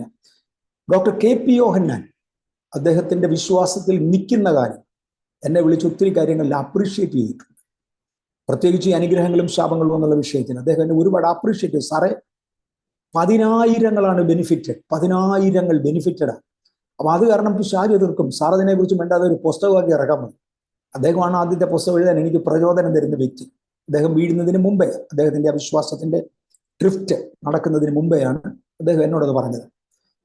പെന്തക്കോസ്റ്റ് ലീഡേഴ്സ് അല്ല, പെന്തക്കോസ്റ്റ് ലീഡേഴ്സ് അല്ല. ഞാൻ പറഞ്ഞല്ലോ, എല്ലാ പെന്തക്കോസ്റ്റ് ലീഡേഴ്സുമായിട്ടും ദൈവകൃപയാൽ ഞാൻ ബന്ധം സൂക്ഷിച്ചു. ഈ റോൺ ചാൾസ് വീട്ടിൽ വന്ന് താമസിച്ചിട്ടുണ്ട്. അതിനേക്കാൾ കൂടിയ ഉപദേശം പറയുന്ന ഒരാളില്ല. റോൺ ചാൾസ് വീട്ടിൽ വന്ന് താമസിച്ചിട്ടുണ്ട്. ആഴ്ചയോളം ഞങ്ങൾ തമ്മിൽ സംസാരിച്ചിട്ടുണ്ട്. പ്രധാന ശുശ്രൂഷകന്മാർ പലരെ ദൈവം കൊണ്ടുവന്നിട്ടുണ്ട്, ലോകവ്യാപകമായി. ആരൊക്കെയാ, ഞാൻ പേരിപ്പോൾ ഓർക്കുന്നില്ല, ഇവരുടെ ലിസ്റ്റ് എൻ്റെ ഉണ്ട്, പക്ഷെ ഇപ്പം ഞാൻ എടുക്കേണ്ട കാര്യമില്ല. ഇവരെല്ലാം തന്നെ പറയുന്നതും ജസ്റ്റ് ആവറേജിൽ താഴെയുള്ള ആരെങ്കിലും പറയുന്നതുകൊണ്ട് നമ്മൾ അതിനകത്ത് പ്രതികരിക്കാതിരിക്കുക നല്ലത്. ചോദിച്ചവരോടൊക്കെ ഞാൻ തുറന്നു പറഞ്ഞിട്ടുണ്ട്. അതിൻ്റെ അർത്ഥം ഇന്നിപ്പം ഞാനിത് പറഞ്ഞു, ഇനിയിപ്പോൾ പറയത്തില്ല. ഇനിയിപ്പോൾ വേറെ ആൾ പറഞ്ഞാൽ ഇത് പോയി കേട്ടോളാൻ പറയും, അരോമ ടിവിയെ കോൺടാക്ട് ചെയ്യുക, ദാറ്റ്സ് ഇറ്റ്. അങ്ങനെ വിടുക. ഓക്കെ, വളരെ ഡീറ്റെയിൽസ് ആയിട്ടുള്ള ഒരു വിശദീകരണമാണ് ഈ ചോദ്യങ്ങൾക്കൊക്കെ കേൾക്കുവാൻ കഴിഞ്ഞത് എന്നുള്ളതിന് യാതൊരു സംശയവുമില്ല. അരോമ ടി വിയുടെ പ്രേക്ഷകരിൽ പല പ്രിയപ്പെട്ടവരും ഒരുപക്ഷെങ്കിൽ ആഗ്രഹിച്ച ചില ചോദ്യങ്ങൾക്കുള്ള മറുപടിയാണ് എന്ന് ഞാൻ വിശ്വസിക്കുന്നു. 22 പേരിൽ നിന്ന് 22,000 എന്നുള്ളതായ ആ ഒരു സംഖ്യയിലേക്ക് ദൈവസഭ വളരണമെങ്കിൽ അതിൻ്റെ പിന്നിൽ ദൈവത്തിൻ്റെ പ്രവൃത്തി ഇല്ല എങ്കിൽ ഒരിക്കലും ആ ഒരു ലെവലിലേക്ക് ഒരു സഭ വളരുകയില്ല എന്നുള്ളതിന് നമുക്ക് മനസ്സിലാക്കാൻ കഴിയുന്ന കാര്യമാണ്. മലയാളി സമൂഹത്തിന് തന്നെ, അല്ലെങ്കിൽ ക്രൈസ്തവ ലോകത്തിന് തന്നെ അഭിമാനമായി നിൽക്കുന്ന ആ ദൈവസഭയുടെ സീനിയർ ശുശ്രൂഷൻ, മുൻനിരയിൽ നിൽക്കുന്ന കർത്താവിൻ്റെ വിലപ്പെട്ട ദാസൻ എന്ന നിലയിൽ പ്രാരംഭ കാലയളവിൽ ക്രൈസ്തവ ലോകത്തിനും പൊതുസമൂഹത്തിനും ഒക്കെ ജനഹൃദയങ്ങളിൽ വലിയ സ്വാധീനം ചെലുത്തിയ ഒരു വ്യക്തിക്ക് ഇപ്പോൾ അന്നത്തെ പോലെയുള്ളതായ ആ ഒരു സ്വാധീനം ജനഹൃദയങ്ങളിൽ ഇല്ല എന്നാണ് ഒരു പൊതുവിലുള്ള ഒരു അഭിപ്രായം. അതിനെക്കുറിച്ച് ഒരു ചുരുക്കം ചില വാചകങ്ങളൊന്ന് പറയാമോ? പക്ഷേ എൻ്റെ അഭിപ്രായത്തിൽ ആ അഭിപ്രായം 100% തെറ്റാണ്. പണ്ട് ഒരു ദിവസം എന്നെ 10 പേര് വിളിച്ച് പ്രാർത്ഥന ചോദിച്ചിരുന്നെങ്കിൽ ഇന്ന് 20 പേര് വിളിക്കുന്നുണ്ട്. പണ്ട് എന്നെ ഒരാഴ്ചത്തെ കൺവെൻഷന് വേണ്ടി ഒരാൾ വിളിച്ചിരുന്നെങ്കിൽ ഇന്ന് ആൾ 2 ആഴ്ചത്തെ കൺവെൻഷനെ വിളിക്കുന്നത്. പണ്ട് എന്നെ 100 പേര് കൺവെൻഷന് വിളിച്ചിരുന്നെങ്കിൽ ഇന്ന് 200 പേരാണ് കൺവെൻഷന് വിളിക്കുന്നത്. പോകുന്നില്ല എന്നുള്ളത് വേറൊരു വശം. എൻ്റെ പ്രായം, ബാംഗ്ലൂരിൽ ഞാൻ നിൽക്കുന്നത് കൊണ്ട് ഇച്ചിരൂടെ പ്രയോജനമുണ്ടെന്നുള്ള തോന്നൽ, മക്കളും ചർച്ചിൽ നിന്ന് ഒരുപാട് പേരും പോയി തുടങ്ങിയത് കൊണ്ട് ഞാൻ പോയില്ലെങ്കിലും കഴിയുമല്ലോ എന്നുള്ള ചിന്ത, ഇതുകൊണ്ട് ഞാൻ അത്രയിടത്ത് പോകുന്നില്ലെങ്കിലും പണ്ടത്തേനേക്കാൾ ഒരുപാട് കൂടുതൽ ആളുകൾ എന്നെ വിളിക്കുന്നു. പണ്ടത്തേതിനേക്കാൾ ഒരുപാട് കൂടുതൽ സ്വാധീനം ഇന്ന് എനിക്ക് തോന്നുന്നത്. വിളിച്ചു പ്രാർത്ഥിച്ചവരുടെ എണ്ണം എനിക്ക് തോന്നുന്നു 5 വർഷത്തിന് മുമ്പ് വിളിച്ചു പ്രാർത്ഥിച്ചവരെക്കാൾ കൂടുതലാണ് പ്രാർത്ഥിക്കണേ എന്ന് പറഞ്ഞ് വിളിക്കുന്നത്. അതും വിളിക്കുന്ന സാധാരണ കേസൊന്നും അല്ല. ഡോക്ടർ 24 മണിക്കൂർ തന്നിട്ടുണ്ട്. ഡോക്ടർ ഒരാഴ്ചത്തെ ഒരു ഇതിന് ടെസ്റ്റിന് ഇട്ടിരിക്കുകയാണ്, അതിനോടകം പുറത്തു വരണം. ഇതുപോലെയൊക്കെയുള്ള കേസാണ്. മൂക്കിപ്പനി വന്നതുകൊണ്ട് പ്രാർത്ഥിക്കാൻ പറ്റുന്ന അതല്ല. ആ ലെവലങ്ങ് മാറി. എൻ്റെ അഭിപ്രായത്തിൽ പഴയതിനേക്കാൾ ഒരുപാട് കൂടുതൽ ജനസ്വാധീനതയുണ്ട്. അതേസമയം പിശാചും അതുപോലെ എതിർക്കുന്നുണ്ട്. Proportionate level പിശാചു എതിർക്കുന്നുണ്ട്. പക്ഷെ ജനഹൃദയത്തിലെ താല്പര്യം കൂടുതലേ എനിക്ക് മനസ്സിലാകുന്നുള്ളൂ. വളരെ വ്യക്തമാണ്. അരോമ ടി വി എന്ന് പറയുന്നത് ഇന്ന് പബ്ലിക്കിൽ കർത്താവിനെ മഹത്വപ്പെടുത്തുവാൻ തക്കവണ്ണം ദൈവം എന്ന് ഉപയോഗിച്ചുകൊണ്ടിരിക്കുന്ന ഒരു സോഷ്യൽ മീഡിയ പ്ലാറ്റ്ഫോമാണ്. ഇതിലൂടെ അനേക പ്രിയപ്പെട്ടവർ തങ്ങളുടെ ജീവിതാനുഭവവും സാക്ഷ്യവും ദൈവവചന ചിന്തകളും ഒക്കെ പങ്കുവച്ചുകൊണ്ടിരിക്കുന്നു. അപ്പോൾ കർത്താവിൻ്റെ ദാസൻ റവറൻഡ് ഡോക്ടർ M.A. വർഗീസ് അവറുകളെ ഈ പ്ലാറ്റ്ഫോമിൽ കൊണ്ടുവരിക എന്നുള്ളത് ഏറെ നാളത്തെ എൻ്റെ ഹൃദയത്തിലെ വലിയൊരു ആഗ്രഹമായിരുന്നു.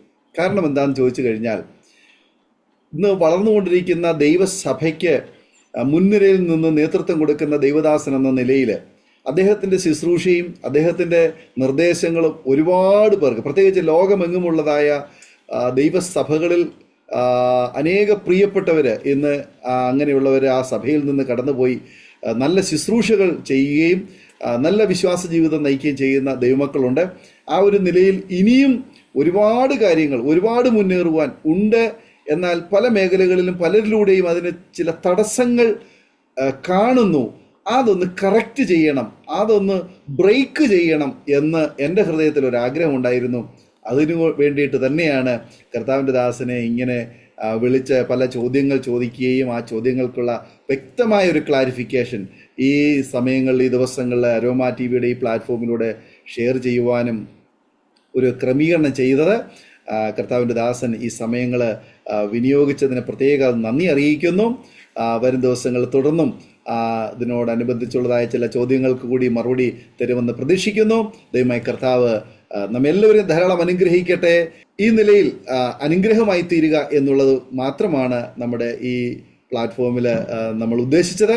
അത് അനേക പ്രിയപ്പെട്ടവർക്ക് അനുഗ്രഹമായി തീരും എന്ന് ഞാൻ വിശ്വസിക്കുന്നു. പലരും ഈ വീഡിയോകൾ വ്യക്തമായി കാണുകയോ കേൾക്കുകയോ ചെയ്യാതെ കമൻറ്റ് ബോക്സിൽ വന്ന് പലരും പല അഭിപ്രായങ്ങൾ പറയുന്നതായിട്ട് ശ്രദ്ധയിൽപ്പെടുന്നുണ്ട്. വീഡിയോ കാണുന്നില്ല, പക്ഷെ കമൻറ്റ് പറയുകയാണ്. അതൊക്കെ എവിടെ നിന്നൊക്കെയോ ആരൊക്കെയോ പറഞ്ഞതായ കാര്യങ്ങൾ കേട്ടിട്ടോ അല്ലെങ്കിൽ തെറ്റിദ്ധാരണ കൊണ്ടോ അഭിപ്രായ വ്യത്യാസം കൊണ്ടോ അതൃപ്തി കൊണ്ടോ ഒക്കെ രേഖപ്പെടുത്തുന്ന വാക്കുകളാണെന്ന് അതിലൂടെ വായിച്ച് മനസ്സിലാക്കാൻ കഴിയുന്നു. പ്രിയമുള്ളവരെ, തീർച്ചയായിട്ടും ഈ ദൈവദാസൻ നമ്മളോട് ഈ ദിവസങ്ങളിൽ സംസാരിച്ചുകൊണ്ടിരിക്കുന്ന വാക്കുകൾ വളരെ വ്യക്തമായിട്ട് ശ്രദ്ധിച്ചു കഴിഞ്ഞാൽ മനസ്സിലാക്കുവാൻ തക്കവണ്ണം കഴിയും. ദൈവം ഏത് നിലയിൽ ഒരു വ്യക്തിയെ ഉപയോഗിക്കാൻ ആഗ്രഹിക്കുന്നു എന്നുള്ളത് മനസ്സിലാക്കുവാൻ തക്കവണ്ണം കഴിയുന്നുണ്ട്. ആകയാൽ പ്രേക്ഷകർക്ക് ഒരു അനുഗ്രഹമായി തീരുമെന്ന് ഞാൻ പൂർണ്ണമായി വിശ്വസിക്കുന്നു. ആകയാൽ ദൈവമായ കർത്താവ് നിങ്ങൾക്ക് ഈ കേൾവി ഒരു അനുഗ്രഹമായി തീരട്ടെ. തെറ്റുകൾ തിരുത്തുവാൻ കഴിയുന്നുവെങ്കിൽ അതിന് സഹായകരമായി തീരട്ടെ എന്നുകൂടി ഞങ്ങൾ ആഗ്രഹിക്കുന്നു, പ്രാർത്ഥിക്കുന്നു. ഈ സമയത്ത് ചില വാക്കുകൾ കൂടി അങ്കിള് നമ്മളോട് ഓർപ്പിച്ചതിന് ശേഷം പ്രേക്ഷകർക്ക് വേണ്ടി ഈ സമയം നമ്മെ പ്രാർത്ഥന സഹായിക്കും. പക്ഷേ ഇന്നത്തെ സംസാരത്തിൽ ഞാൻ ചെയ്തിട്ടില്ലാത്തതും പറഞ്ഞിട്ടില്ലാത്തതുമായ കാര്യങ്ങൾ എനിക്കെതിരെ പറഞ്ഞുണ്ടാക്കി. യേശു മന്ദിരം പൊളിച്ച് 3 നാൾ കണ്ടുകൊണ്ട് പണിയുമെന്ന് പറഞ്ഞത് ദേവാലയം പൊളിക്കാൻ പറഞ്ഞെന്ന് പറഞ്ഞ് വ്യാഖ്യാനിച്ചതുപോലെ ഇല്ലാത്തതും കൊല്ലാത്തതും പറഞ്ഞ് വളച്ചുണ്ടാക്കി മുതലെടുക്കുന്ന ചിലരെ ആ ആത്മാവിൻ്റെ എരിവോടുകൂടെ ഞാൻ ചില വാചകങ്ങൾ ഉപയോഗിച്ചത് കൂടിപ്പോയെങ്കിൽ ദയവായി ക്ഷമിക്കണം.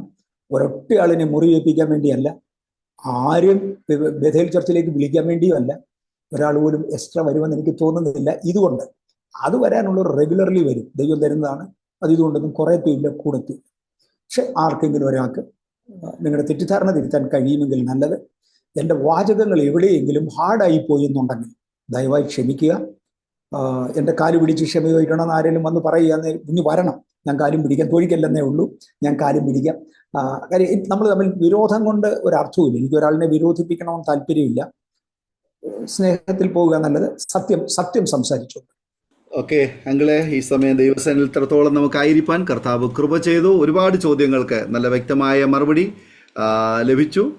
തുടർന്നും ശക്തമായി കർത്താവിന് വേണ്ടി പ്രയോജനപ്പെടുവാൻ, കർത്താവിൻ്റെ രാജ്യത്തിന് വേണ്ടി മുന്നോട്ട് യാത്ര ചെയ്യുവാൻ ദൈവത്തിൻ്റെ പരിശുദ്ധാത്മാവ് ധാരാളം കൃപകൾ തരട്ടെ എന്ന് ആശംസിക്കുന്നു, പ്രാർത്ഥിക്കുന്നു. അരോമ ടിവിയുടെ പ്രേക്ഷകർക്ക് വേണ്ടി, ഈ പ്രവർത്തനങ്ങൾക്ക് വേണ്ടി അങ്കിളെ ഒരു വാക്കിൽ പ്രാർത്ഥനയിൽ നമ്മെ സഹായിക്കും, പ്രാർത്ഥിക്കും. ഞങ്ങളുടെ കർത്താവും ഞങ്ങളുടെ ദൈവവുമേ, ഞങ്ങൾ ദൈവകരങ്ങളിലേക്ക് ഞങ്ങളെ ഏൽപ്പിക്കുന്നു. ഈ സമയമൊക്കെയും ദൈവസന്നിധിയിൽ ഇരിക്കുവാൻ, അരോമ ടിവിയിൽ ശ്രദ്ധിക്കുന്നവരെ യേശുവിൻ്റെ നാമം ചൊല്ലി അനുഗ്രഹിപ്പാൻ കർത്താവ് തന്ന കൃപയ്ക്കായി സ്തോത്രം.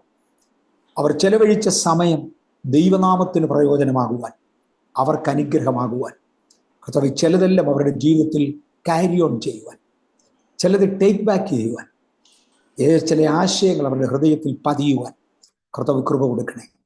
ഈ പ്രവർത്തനങ്ങളെ ഞാൻ അനുഗ്രഹിക്കുന്നു. ഒന്നിനു പുറകെ ഒന്നായി നടന്നുകൊണ്ടിരിക്കുന്ന മീറ്റിങ്ങുകളിൽ പോയി പ്രവർത്തിക്കുന്ന ഞങ്ങളുടെ മകനെ പ്രത്യേകം ബലപ്പെടുത്തുവാൻ അടിയൻ അങ്ങയോട് അപേക്ഷിക്കുന്നു. പ്രേക്ഷകരെ മുഴുവനും അങ്ങ് ആശീർവദിക്കണേ. ദൈവകൃപ അവരോടുകൂടി ഇരിക്കണം. അരുതാത്ത വാചകങ്ങൾ അടിയനിൽ നിന്ന് വന്നെങ്കിൽ കർത്താവെ, ആ വാചകങ്ങളുടെ ഗൗരവം കുറച്ച് ഹൃദയങ്ങളെ ശുദ്ധീകരിക്കണേ. മഹത്വം കർത്താവ് എടുക്കണേ. യേശുവിൻ്റെ നാമത്തിൽ തന്നെ. ആമേൻ, ആമേൻ, ആമേൻ, ആമേൻ. താങ്ക് യു പ്രിയ ഡോക്ടർ M.A. വർഗീസ് അങ്കിൾ. ഇത്രത്തോളം സമയം അനുഗ്രഹിക്കപ്പെട്ട നിലയിൽ ചോദ്യങ്ങൾക്കുള്ള മറുപടി പറയുവാൻ സമയം വേർതിരിച്ചതിന് കർത്താവിൻ്റെ ദാസനോട് കുടുംബാംഗങ്ങളോടായ നന്ദി, സ്നേഹം അറിയിക്കുന്നു. ദൈവമായി കർത്താവ് ധാരാളം അനുഗ്രഹിക്കട്ടെ. അതുപോലെ തന്നെ ഞങ്ങളെ കേട്ടുകൊണ്ടിരിക്കുന്ന മാന്യ ശ്രോതാക്കളോടതായ നന്ദി, സ്നേഹം അറിയിക്കുന്നു. തീർച്ചയായിട്ടും നിങ്ങൾ ഈ ചോദ്യങ്ങൾക്കുള്ളതായ മറുപടി സെഷൻ മറ്റുള്ള പ്രിയപ്പെട്ടവർ കൂടി ഷെയർ ചെയ്ത് കൊടുക്കും. അവർ കേൾക്കട്ടെ, മനസ്സിലാക്കട്ടെ. ദൈവനാമത്തിലൂടെ മഹിമപ്പെടുവാൻ കർത്താവ് കൃപ ചെയ്യട്ടെ. അടുത്ത അനുഗ്രഹിക്കപ്പെട്ട ഒരു വീഡിയോയുമായി വീണ്ടും കൂടി കാണും വരെ എല്ലാ പ്രിയപ്പെട്ടവർക്കും good bye. God bless you all. ആമേൻ. ഓർമ്മയുടെ മനോരഥത്തിൽ മായാത്ത ഓർമ്മയ്ക്കായി അരോമ മാട്രിമോണിയിൽ നിന്നും ജീവിത പങ്കാളിയെ കണ്ടെത്തൂ. നിങ്ങൾ ഒരു ക്രിസ്തീയ ജീവിത പങ്കാളിയെ അന്വേഷിക്കുകയാണോ? അതോ മക്കൾക്ക് അനുയോജ്യമായ ഒരു തക്ക തുണയ്ക്കു വേണ്ടി പ്രാർത്ഥിക്കുന്ന വ്യക്തിയാണോ? എങ്കിൽ അരോമ മാട്രിമോണി നിങ്ങൾക്ക് വേണ്ടിയാണ്. ഇന്നു തന്നെ സൗജന്യമായി രജിസ്റ്റർ ചെയ്യൂ. അരോമ മാട്രിമോണിയുടെ പ്രത്യേകതകൾ: രജിസ്ട്രേഷൻ തികച്ചും സൗജന്യം. ലോകത്തെവിടെയുമുള്ള അനുയോജ്യമായ ക്രിസ്തീയ ജീവിത പങ്കാളിയെ തിരഞ്ഞെടുക്കാം. വിവാഹം നടക്കുന്നതുവരെ സർവീസ് ലഭിക്കുന്നു. ഏറ്റവും ചെറിയ പാക്കേജുകളും തിരഞ്ഞെടുക്കാം. അരോമ മാട്രിമോണി നിങ്ങൾക്കായി ഒരുക്കുന്നു വിവാഹം പരമാനന്ദം. Email aroma matrimony2020@gmail.com